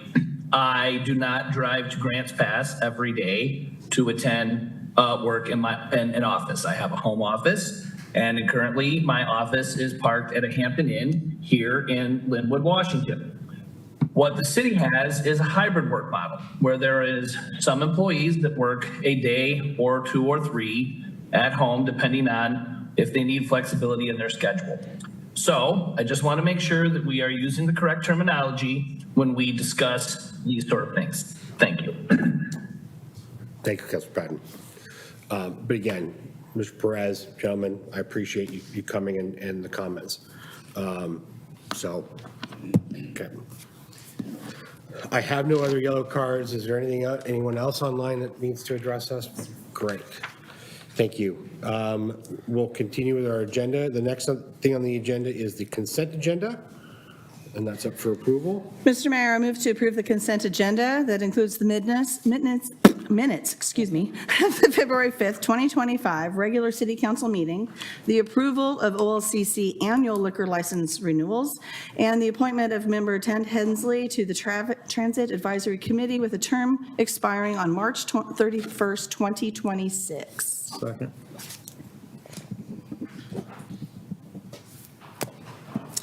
All right, motion has been made by Council President Hensley and seconded by Councilor Moderato to approve the consent agenda, which includes the minutes of the February 5th, 2025 City Council regular meeting, approval of the OLCC annual liquor license renewals, and then appointment of Member Ted Hensley to the Area Transit Advisory Committee with a term expiring on March 31st, 2026. Any further discussion or comments? All those in favor? Aye. Aye. Anyone opposed? That carries 6-0. Next on the agenda this evening is ordinances and resolutions. We have one ordinance this evening, and that is Ordinance 1640, an ordinance authorizing the city administrator to execute a contract with Lawson Corp in the amount of $2,808,695 for the Northeast 10th Avenue Improvements Project and declaring an emergency. Good evening, Mr. Nelson. How are you? Good. Good evening, Mayor and Council. Great. Excited to be here with this. You look excited to be I here. am. So No, tell us all about it, Jerry. I will. Yeah, this is a project that Dave Connor and Spencer did a lot of this work getting us up to this point. I did work previous on it. It's been a deal that we've been working on for probably over a decade. We applied for CDBG funds to do this project. We didn't have the easements. It's just 10th Avenue from Locust to Pine is one of our lowest rated streets in the city of Canby. It's right up there with Pine Street. So we've had off and on engineering work going on this for years, and we got this down to several easements that we needed to acquire to do this project. And so we put the project out to bid. The last several easements said that if we got this thing going, they'd most likely sign them over. So this is as good as we're going to get it, I think, to move forward. I know you counselors that have been here for a while have been involved in this from the beginning. I'm excited to bring this, honestly. It started at 4th Avenue, moved over to Maple Street. Now, we finished Locust, a couple years ago, and finished this project actually gives us connectivity from Maple Street Park and even territorial to our city civic center here. So this project is a full road reconstruction, curbs, sidewalks, pole relocations to get them out of the sidewalks, full sewer upgrades. We've worked with Canby Utility on the water. We've actually researched that to make sure it's okay. Looks like we're fine on all. We'll be good to go on utilities, so hopefully no street cuts on this project. So anyways, other than that, and also a full new storm system. So this is a great project. It came in way under budget. I do believe that I'm going to have to come back with some more engineering costs just because of the scope of the work changed throughout the years of working on this. But we had 18 bidders, which I mean, Eileen was, our city administrator was asking what was the other page, and we got looking at it. It's because there were so many bidders on it, so which was exciting.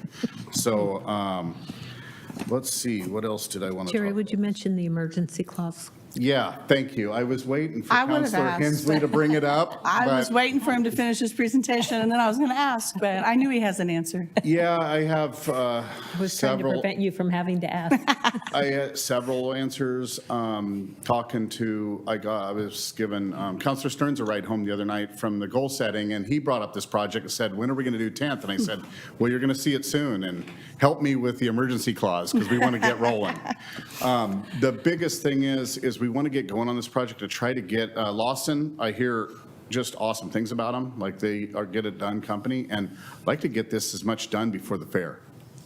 I can So, appreciate that. The just- only other yeah. question I would have is, I know that Northeast 10th, we've had a lot of neighbors on Northeast 10th come into our Traffic Safety Commission meetings with speeding issues. That's in the state that the road's in now.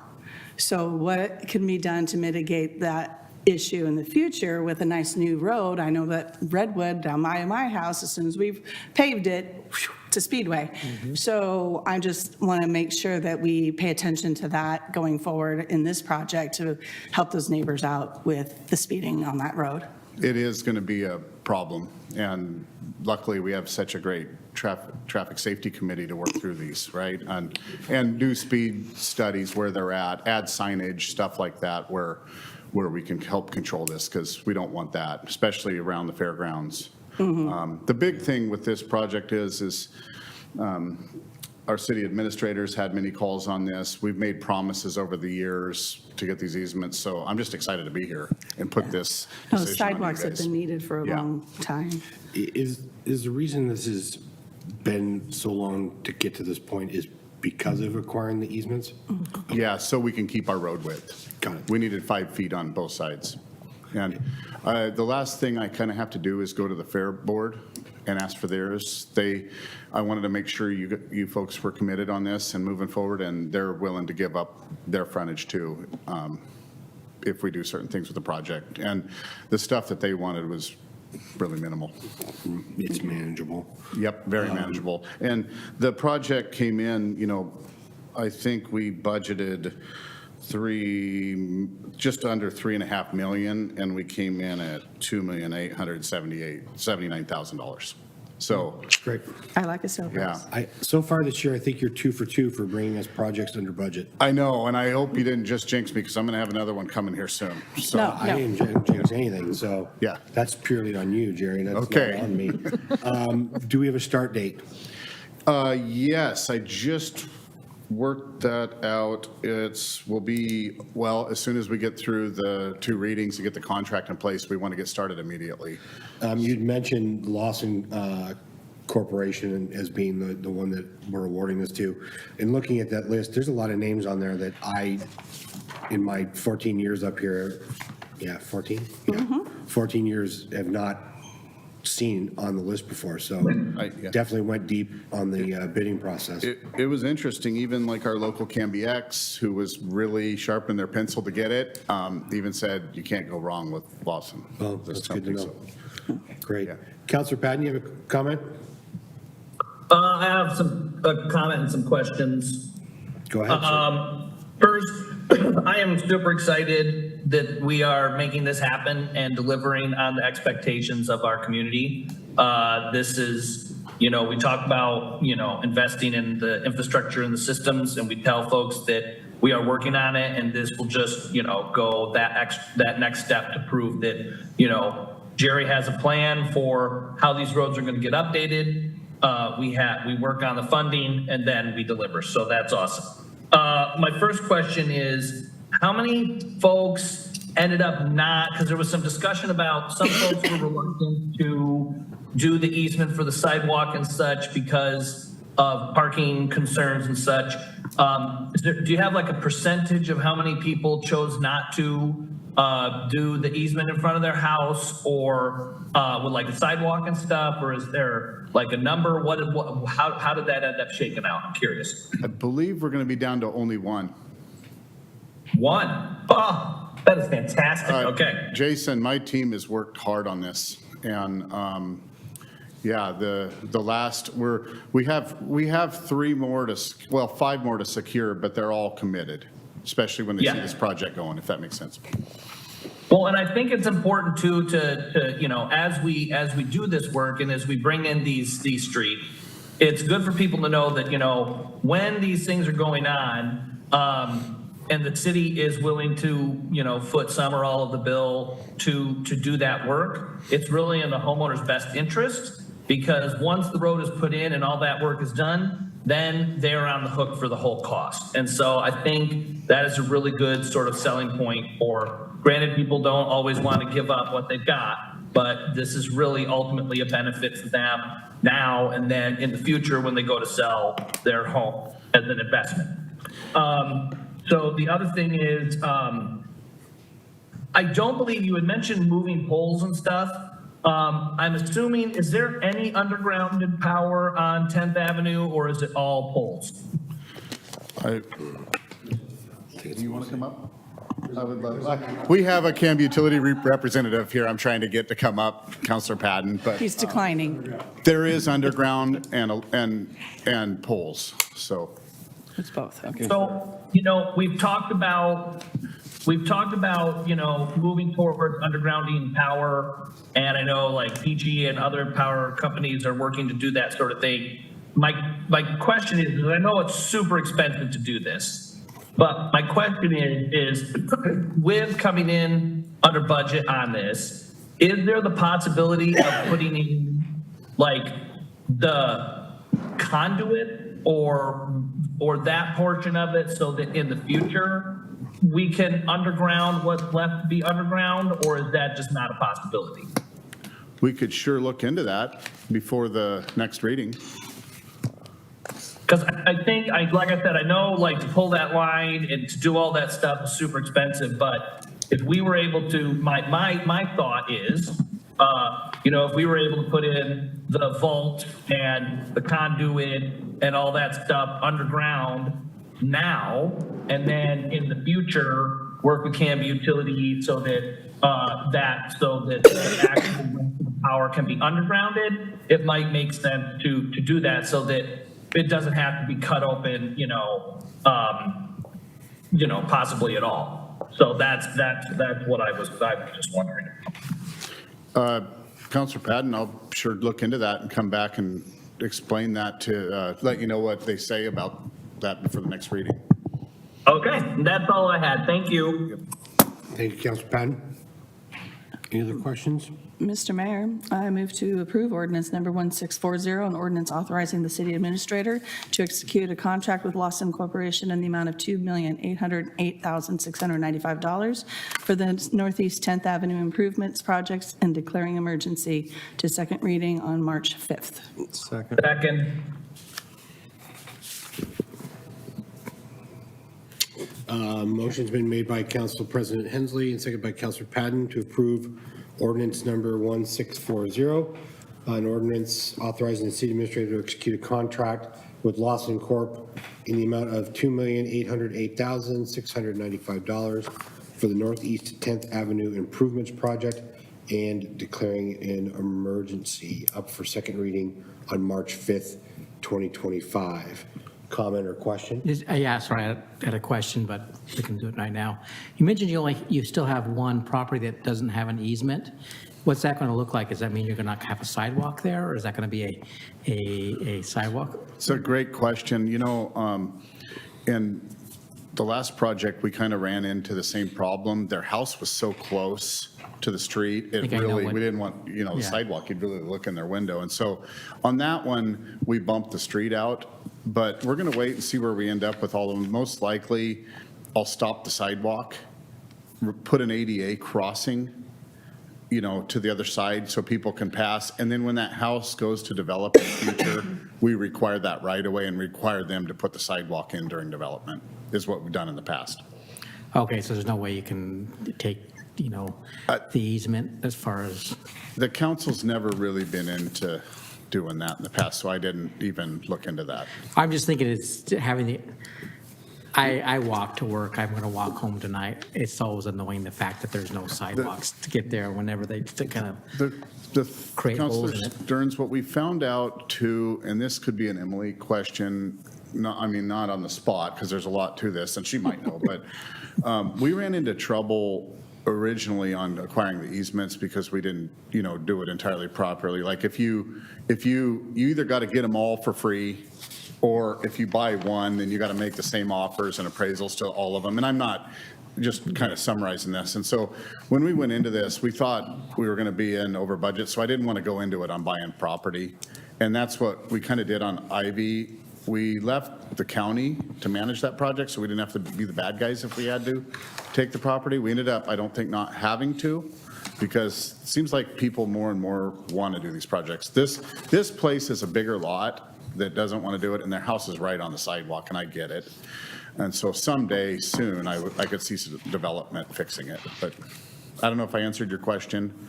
Yeah, I'm just worried about patchy sidewalks that Yeah, we have other places in Canby. We're going to make it safe and legal and ADA compliant. And it might just be we take their parking away and bump the sidewalk out and set it up so we can fix it in the future. I haven't really realized that. I wanted to wait, get the project going and see if they were a hard no. Because they might come in and say, this is going to look bad leaving this out. That's what's happened in most of the projects in the past. Okay. Councilor Waterman? Is there any bike path on this at all? No. So it's just sidewalk and parking, basically? Yeah, but it'll be a little wider than Maple. It's a 40-foot Okay. street. So you won't have to like go out in the middle of the street to get around the property. It's still pretty. It'll be a huge improvement from when you've probably seen it, Yeah. Councilor Waterman, during fair, how the people are just walking and yeah. They'll have that actual sidewalk inside the cars to walk on. Okay. Okay. Any other discussion? So we have a motion on the table. All those in favor? Aye. Anyone opposed? All right, that carries 6-0 this evening as well. Jerry, thank you, appreciate it. Thank you, everyone. And we will work on figuring out how do we get, when Cub is here, Jerry, we need to figure out how to get him up here and involved, okay? Thank you. I was going to say that. I made Boy Scouts come up and, address the council. I think it's only fair. All right, next on the agenda is old business. Do we have any old business? No, Counselor great. Patton's driving. Any new business? I don't see any on the agenda. It's just a space holder, so. Space holder. We are skipping new business. Mayor's business, I have a couple of things, but I will be brief. Coming up, there is a slate of State of the City addresses coming up. First one is this Friday at the Canby Rotary Lunch at 11:30. There at the Customers Market Town Hall. And then the second one will be Tuesday, March 4th at the Canby Area Chamber of Commerce Luncheon, which I think is also to be determined. I'm not sure if it's at Antonio or, do we know, Teresa, is it Antonio Ballroom or Cusworth? I would have to check the website. No, that's totally fine. We'll figure it out. And then Tuesday evening on the 11th at 6:30, it'll be here in council chambers. So if you're interested in getting the lowdown on what's going on in the city of Canby, or what has gone on in the past year, what is coming up, please come, attend, ask questions. There will be, I think, refreshments on the evening one on Tuesday. So food is usually a good bribe to hopefully bring people in. I know Jim will be there, won't you, Jim? There we go, perfect. As you already heard, this Saturday is the JIMA Remembrance at the Canby Adult Center, and that's at 10 o'clock. Reminder to the City Council that on February 26th at 7, we will be doing our mid-year budget review. That will be with our budget committees here in council chambers. So if it's not in your calendar, please put that in there. Question for Ms. Stein. We had snow last week, and I think our Civic Engagement Academy was canceled. It was canceled, Do we yes. have a new date yet? No, we do not yet. Okay. We are still trying to decide if it's going to happen in the short term, or another possibility is tacking it on the end and having a session in July. Okay, perfect. Yeah.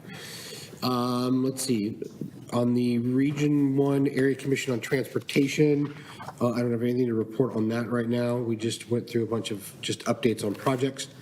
For the Clackamas County Coordinating Committee, at the last meeting, the big conversation was the discussion on the transportation bill that's going to be in the legislature, and I think it's already being hashed around pretty vigorously. Lots of things on that one is that the focus is not on new projects, but it's going to be on funding operations and maintenance.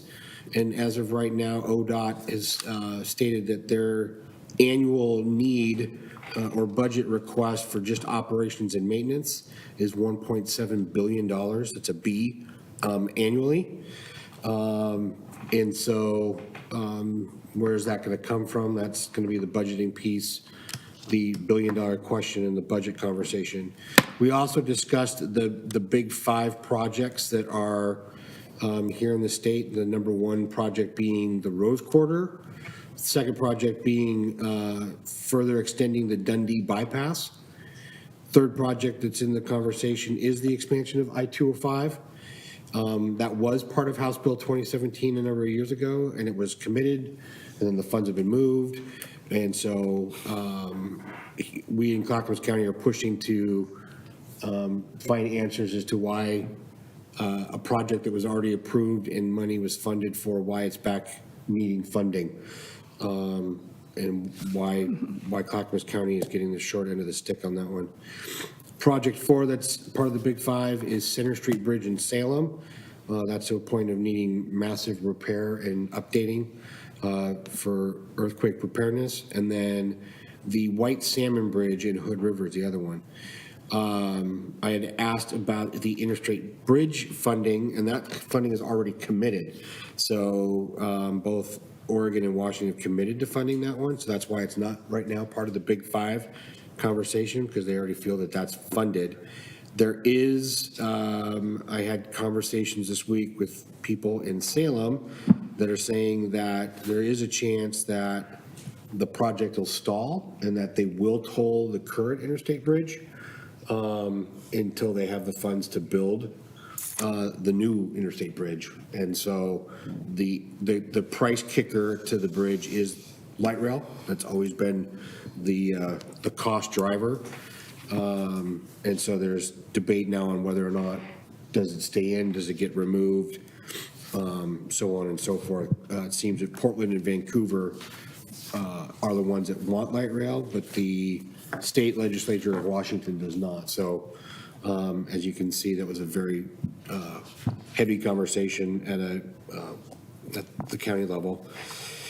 And I think, the last thing that came up was a question for Clackamas County and the cities of Clackamas County is, since funding has been removed, some of the pushback from the legislator is what will Clackamas County residents be willing to do to pay for the expansion of 205?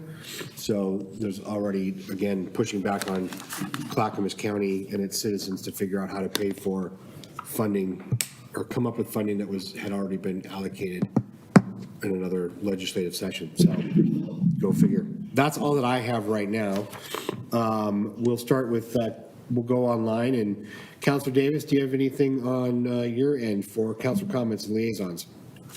I do, Mayor. Are you hearing me okay? Yes, sir. Okay. The Park and Rec Committee met last night and went through a number of items, one of them being the drawings again on Auburn Farms. Jerry has received a copy of the drawings on Auburn Farms. The committee members would like to review that, as well as Barry Johnson's going to be sending that on to the Neighborhood Association as well for input. But we're getting very close to bringing a product to the city council on Auburn Farms once it's gone through the Park and Rec Committee. The Park and Rec Committee also approved doing a memorial bench for Jeff Snyder over at Wake Park. The funding for that was kind of left up in the air, whether that would be donations or whether or not the city would have the money to pay for that park bench over at Snyder Park or at Wake Park for Jeff Snyder. So if you want to, we can come back to that if the council would like the city to pay for it, or if we do it by donation, we can do it either way. The Rotary Library little boxes that are going to go up in 4 city parks. That was a Rotary project by Terry Schneider, president of the Canby Rotary, paid for by the Canby Rotary, as well as the upkeep of those houses, little library boxes. And Rotary members have actually made some really nice metal poles to house them on, sunken concrete. And I've worked with Jerry in regards to the location. The 4 locations are going to be Waite Park, Legacy Park, Maple Park. And Jerry, what's the one by the bike trail?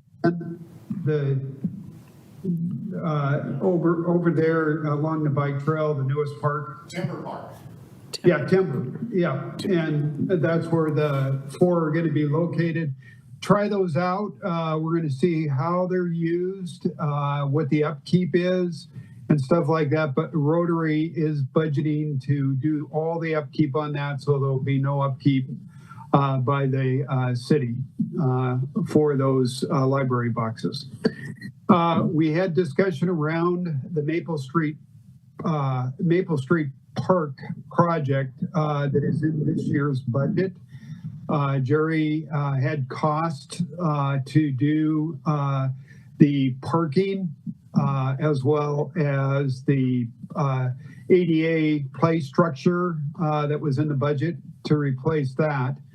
And the parking, we made a decision to move it over to where the small playground equipment is at on the far end of the park, and then combine that little equipment into the main play area. And we can actually get more parking by moving that to the other end of the park.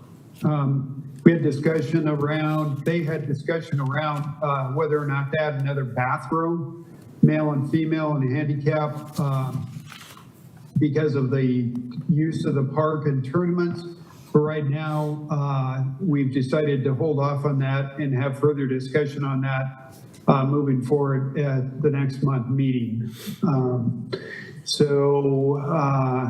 And also I encourage the Park and Rec Committee members to attend the impact fee meeting at 6 p.m., which a few members were able to attend. So Mayor, going back, what I would need is they made a motion to move on to the City Council to add the additional parking in Maple Street Park, as well as the ADA playground equipment addition to the park, which is in this year's budget. And so I told them I would bring their motion to the City Council. My recommendation would be for the City Council to direct the city manager to move forward to the Public Works Director to accomplish this project. We had, Jerry, you can represent the cost on this, but I believe it was $600,000 to do the parking as well as the playground equipment. And we budgeted $1 million, if I recall right, Jerry. Real close, Jim. It was 575, and we're guessing around 200 to 250 for the parking lot. Okay. Close. We think we can do it under the $1 million we have budgeted. Okay. So Mayor, I don't know how you want to address that. This is kind of unusual where they sent me to bring on to the City Council, but I don't know if there's any objection by the City Council to direct the city administrator to move forward with these projects. Well, what I would prefer is that it's great that they have this recommendation for us. I would rather make sure that we make it an agenda item to get this conversation occurred and then have a vote on it that way. That way it's proper notice then. Yeah, that way we meet proper notice, and then we can have all the numbers and whatnot maybe for the next meeting, because that's something that we could do for the next city council meeting here in 2 weeks. Okay, that'd be great.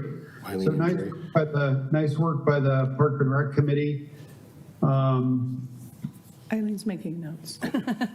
So I did want to thank the city administrator for moving forward with the progress that we're making in regards to impact fees. That was really good presentation today, as well as scheduling out the work session in regards to the park maintenance fee. I think that that's very important as we're leaving potential money on the table, but I think we have new counselors that need the understanding of the park maintenance fee as well before that comes in front of us again for renewal for the park maintenance fee. I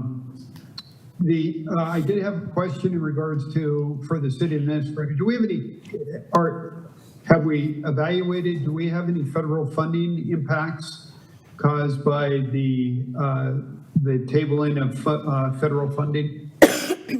I do not believe that we do. It's very minor if we have any impact at all. Okay. All right. All right, thank you. And the last one, you answered my question in regards to the date for the budget committee meeting. So thank you. Thank you, Councilor Davis. Councilor Patton.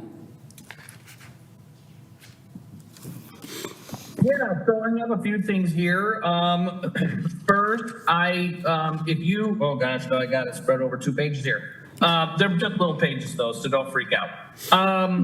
The flyer that was given out by the folks with the JIMA Memorial, if you could please, if someone could scan that and email that to me, that would be great. I really would like to attend that Saturday.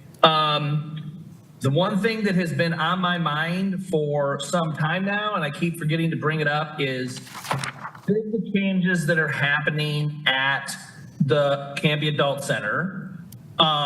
It might be good to start a conversation with folks about that memorial, because if something's going to happen, if changes are going to happen at that building, then the memorial is going to need to be moved. Whether it is into a park or to what will become the new Canby Adult Center. Is something going on? No. No? Okay.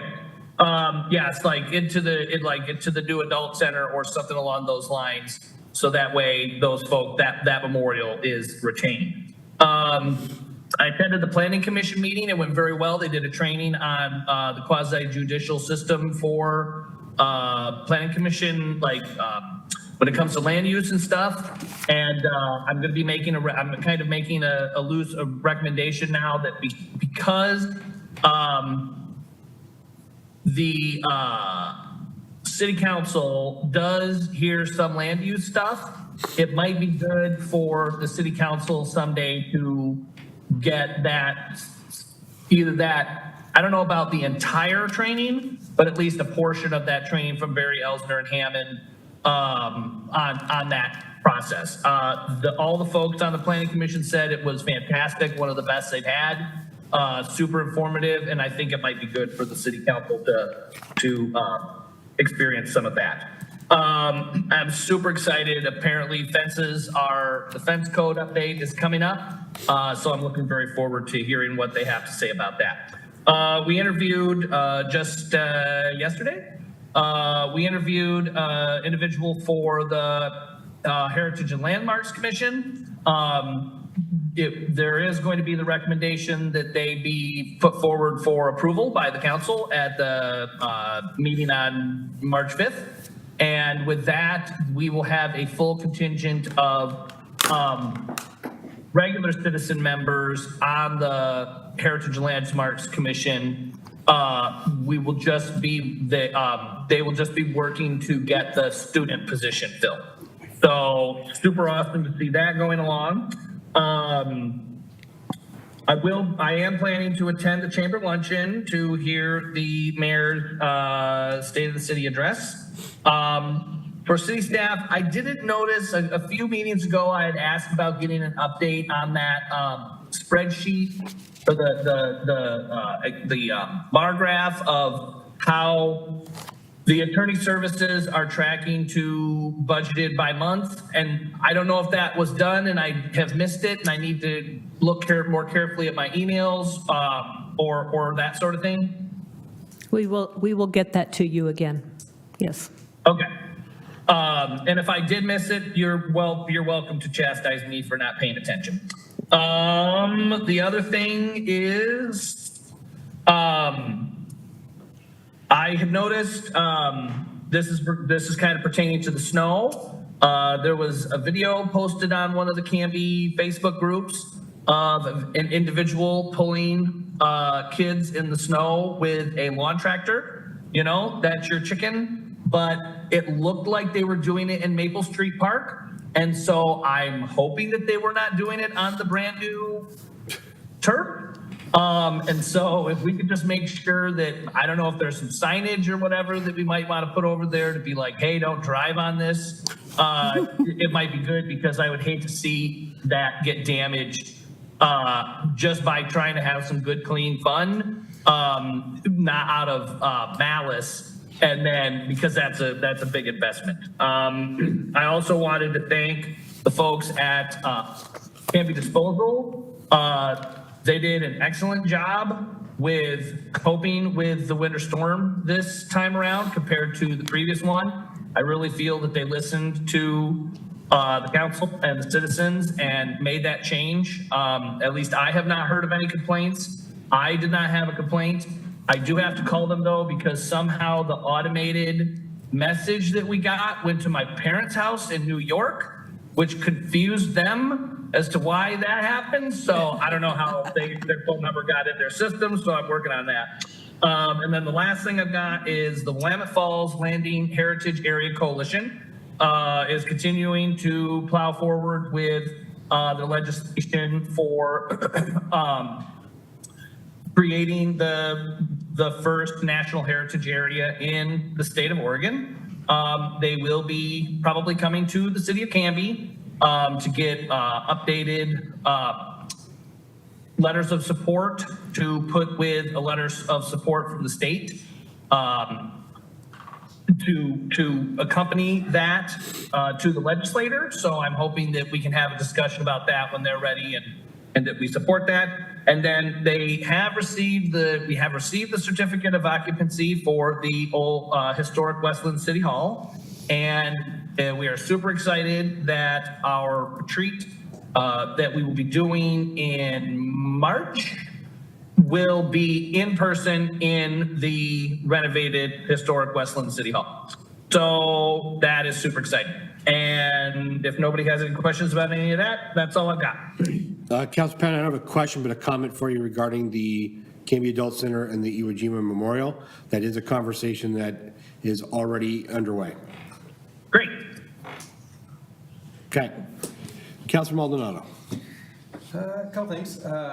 But first, you need to turn on your microphone. Turn on your mic. I do, don't I? Oh, my gosh. Don't pull a pattern, you gotta turn it I on. know, I'm used to the computer at this point. A couple things. One, I do want to echo Councilor Patton on congratulating Canby Disposal. That was excellent on the way they kept up with things. Number two, Scouts, thank you so much for being here. You guys are almost there. Hang in there. I know, I see all of you yawning. Just hang in there. You're almost there.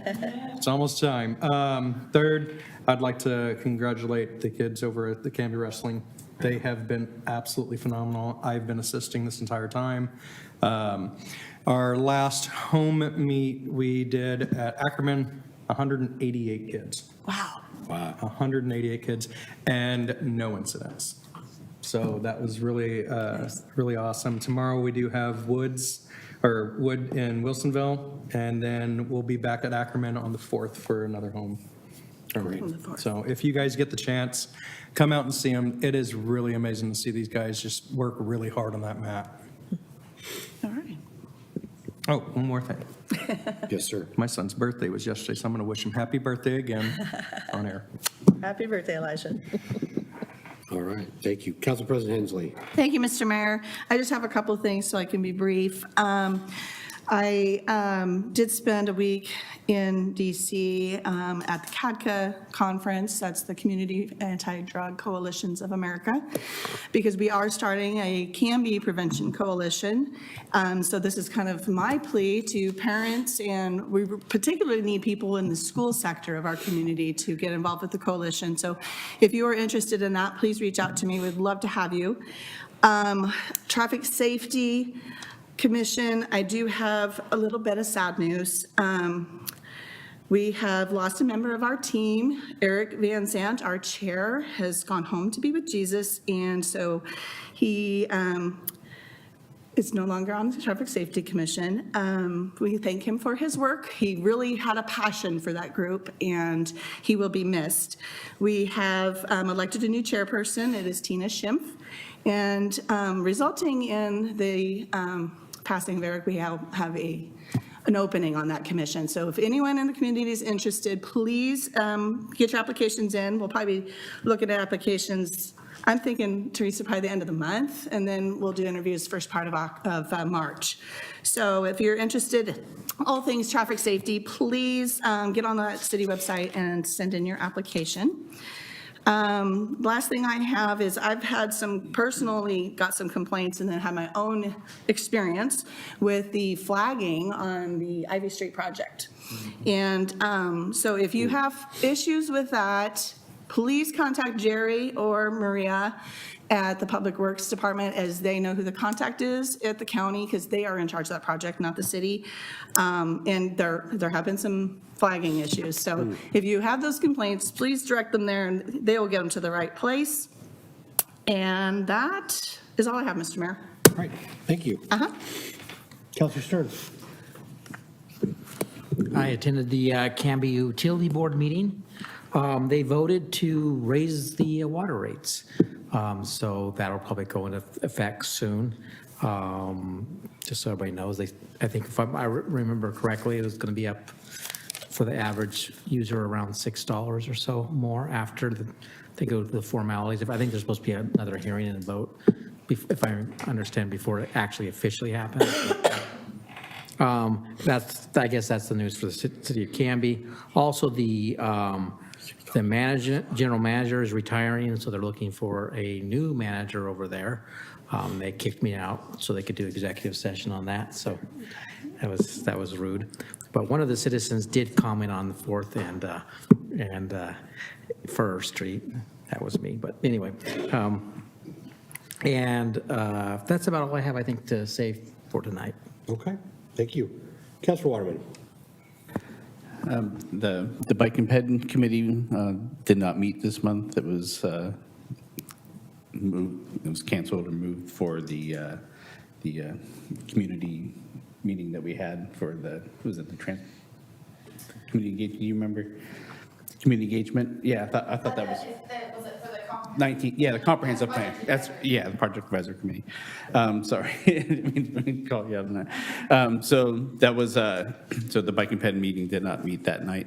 The library board meeting, probably the main thing out of that to be aware of is the county library district advisory committee is, I guess, having a committee to help them be a committee. Yes, that is correct. So that they're having some problems trying to come to figure some things out. So the county commissioners have put together another committee to review things. And I think I heard maybe you might have been volunteered for part of that. Yes, I have been asked to help out with this, yes.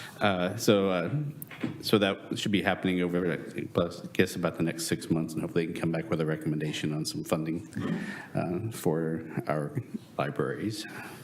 And that's about all I have for now. Okay. There was something I was going to say about the library piece, and it has slipped my mind, so if I think of it, I will ask later on. Yes, Council President Hensley. Thank you, Mr. Mayor.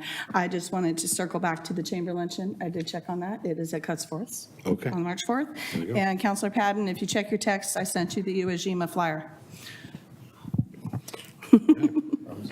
All right. Next on the agenda this evening is the city administrator's business and staff reports. Great. Just a couple of items, Mayor and Council. Tomorrow, the leadership team and I will be meeting in a retreat to take your goals and begin refining them and developing a work plan. So we'll be at Canby Grove, middle part of the day. So that's happening. Wanted to let you know that the Walnut Street website will be updated soon with the current information on that project. And then also, I sent you an email on the Canby citizen comment, or had some suggestions on the Canby area beautification, just wanted to call your attention to that as well. That's all I have. Yeah, I got that email. And I'm sorry, just so I understood it, we have like a microsite going up for the Walnut Street project? Yeah, thanks, Jamie. Jamie Stickle, Director of Economic Development and Communication Specialist for the city. A microsite, I guess, would be a good way to put it, or a webpage that is currently up. It's, if you went to the city's website, up at the top, it says departments, and you pull that down, it says streets. Click on streets, and then that will bring you to a page where there's kind of a menu on the side. This is on a desktop. It's a little bit different on a cell phone or tablet. But you would click on, at the very bottom, it says Walnut Street Extension. And so right now we have kind of the information to date, information about the ordinances that has been recently adopted in the last 6 months or so. Ryan Potter from the planning department was the one that got that started, and we plan kind of a tag team between Ryan Potter, Jerry and his team, and myself of keeping that updated with information. And we also let the engineer team know that we would like more information so that we can keep that as up to date as possible. Obviously, things happen. Timelines change, hopefully not too much. But we want to, as soon as we have the information, we want to be updating that so that it's fresh for you and the citizens of Canby. So knowing that this project is now a year past when I asked for it, Jerry? It's 2 years past. I appreciate your honesty. Will I be able to get daily or weekly updates on this webpage to keep track of the work? Daily? I think that daily might be pushing it. Okay. I think we will update it as soon as we have information. And everybody should call Jerry I Nosey. think we should just get the traffic cam over 971, there. no. Yeah, can we get a live video Just get a feed? video. It'd probably do better know. than the one that they put over. Well, I at, mean, the zoo does like, Yeah, I know. eagle births or whatever. Like, I mean, Waiting for the birth of the elephant. the road project through there would be like, that'd be a good video camera. I'm just saying. All right. There is still a bit of planning and permitting process. It will come back before you all in March and April. So while there might not be weekly updates, I think that in the next few meetings, you'll be seeing some information come before you. And it's a project that I think a lot of us are very excited about, whether you're, it's a project you wanted seen. Jerry wants to, stop hearing about it. I want it to connect to the industrial part. People that live on the south side want to be able to connect to Highway 99 better. It's a great project, so we're going to be doing the best that we can to communicate that as much as possible. Well, thank you to you and Ryan for. Ryan Potter was the person who Well, had headlined that, so. Well, then I will make note of that and thank him as well. But it's again, when projects like this that are so monumental to the community, the more information we can put out there and whatnot, or at least direct people to, is super important. So something that we have been working on for 15 years to get to some of these things. So appreciate you and Ryan, but Ryan, for getting this done. So thank you. Thank you so much. Yeah. You might regret that I just showed him where it was. Sorry. Jerry might regret it, because that's the thing. Sorry, dear. Questions are going to go. Looks good, though. I just want to address something that Eileen talked about, was the issue with the Canby beautification committee or whatever.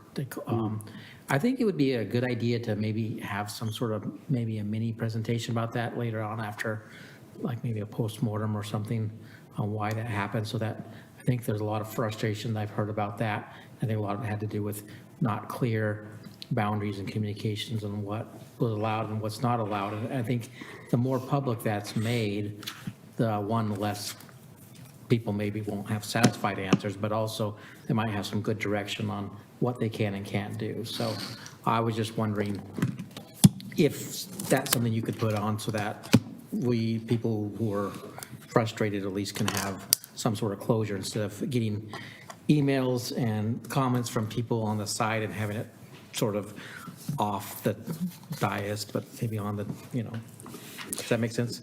Yes, it does, and I'm happy to make that happen at the next regular meeting. Okay, some sort of Yeah. in public, so we can just say. Right. This is what happened, this is why it happened, here's what we can do about it, here's what we can't do about it. Yeah, And- that's why I thought if we committed to the next regular meeting, then the public is hearing it tonight, as well as it's on the agenda, happy to put it on the agenda. Okay. So, yeah. Eileen, I was having a conversation with Mayor Kaiser of Molalla, and he shared with me there's been a tremendous update in the, I guess, ethics requirements for counselors and mayors that's come down, and there's a new training that's been put out. Emily nods her head affirmatively, so I will. Thank you for that I'll look reminder. at Emily and talk to you, or both the other way around. So, yes. We did talk about putting on a training session for the council Okay. on that, so. Okay, perfect. yeah. Yeah, because it sounds like it's, some very interesting changes have occurred that we need to. Yeah, there's been a couple legislative updates as the legislature likes to get clever with these sorts of things. The biggest one for y'all to be aware of is that the OGEC now requires every elected official who is a member of a governing body of a city or entity that has a budget of $1 million or more, which is definitely you guys, attend a public meetings training at least once during their term. And so the OGEC is putting on their own webinars. There's signups available on the OGEC's website, and I can send you the link. OGEC is also going through the process of approving other entities' trainings for the same purpose. So I think LOC is probably doing one. My firm has a training they're trying to get approved. But yeah, it's going to be a relatively painless way to get that box checked, as long as like a almost 3-hour training from the OGEC is painless to you. But there's lots of avenues. I'll coordinate with Eileen as needed. Yeah. And I'm sorry, did you say that you'll be able to condense that 3 hours down to an hour and a half? Is that what I heard? I can talk really fast. So potentially. Okay. No, good. I just wanted Thank to you. see, make sure that was on our radar. Okay. Eileen, anything else? No. Okay. Next opportunity for citizen input. It is a rarity that we have this many people this late into the evening. Are there any scouts that want to address the council on anything? Anything that you've heard that you have questions about? Oh. Come on, sir, come on up to the table here. You just need to state your name and then ask your question. My name is Matthew Trotsky, and I am wondering what kind of sandwiches will be at the Rotary lunch. Matthew, that's a great question. So generally speaking, because they do it at the Cuthbert Marketplace Town Hall, it is usually not a sandwich. It's generally a buffet-style lunch. I don't know what the menu is, but it's generally quite tasty. It's never a bad bite.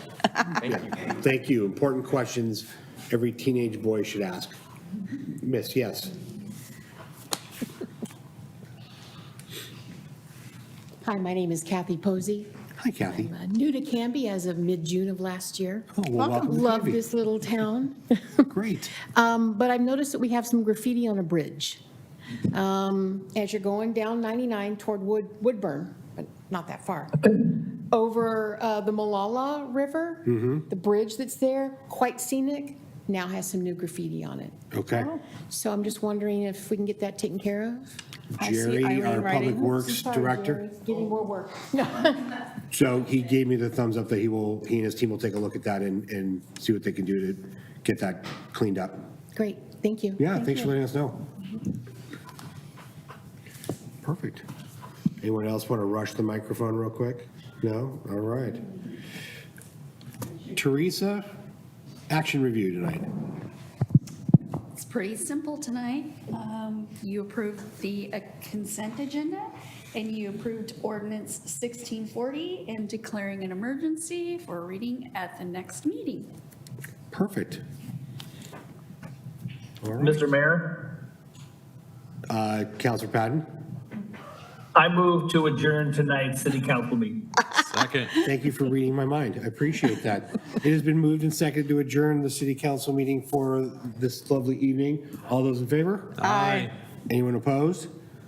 Nay.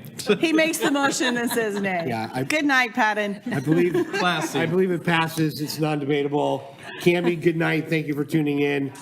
See everyone in 2 weeks.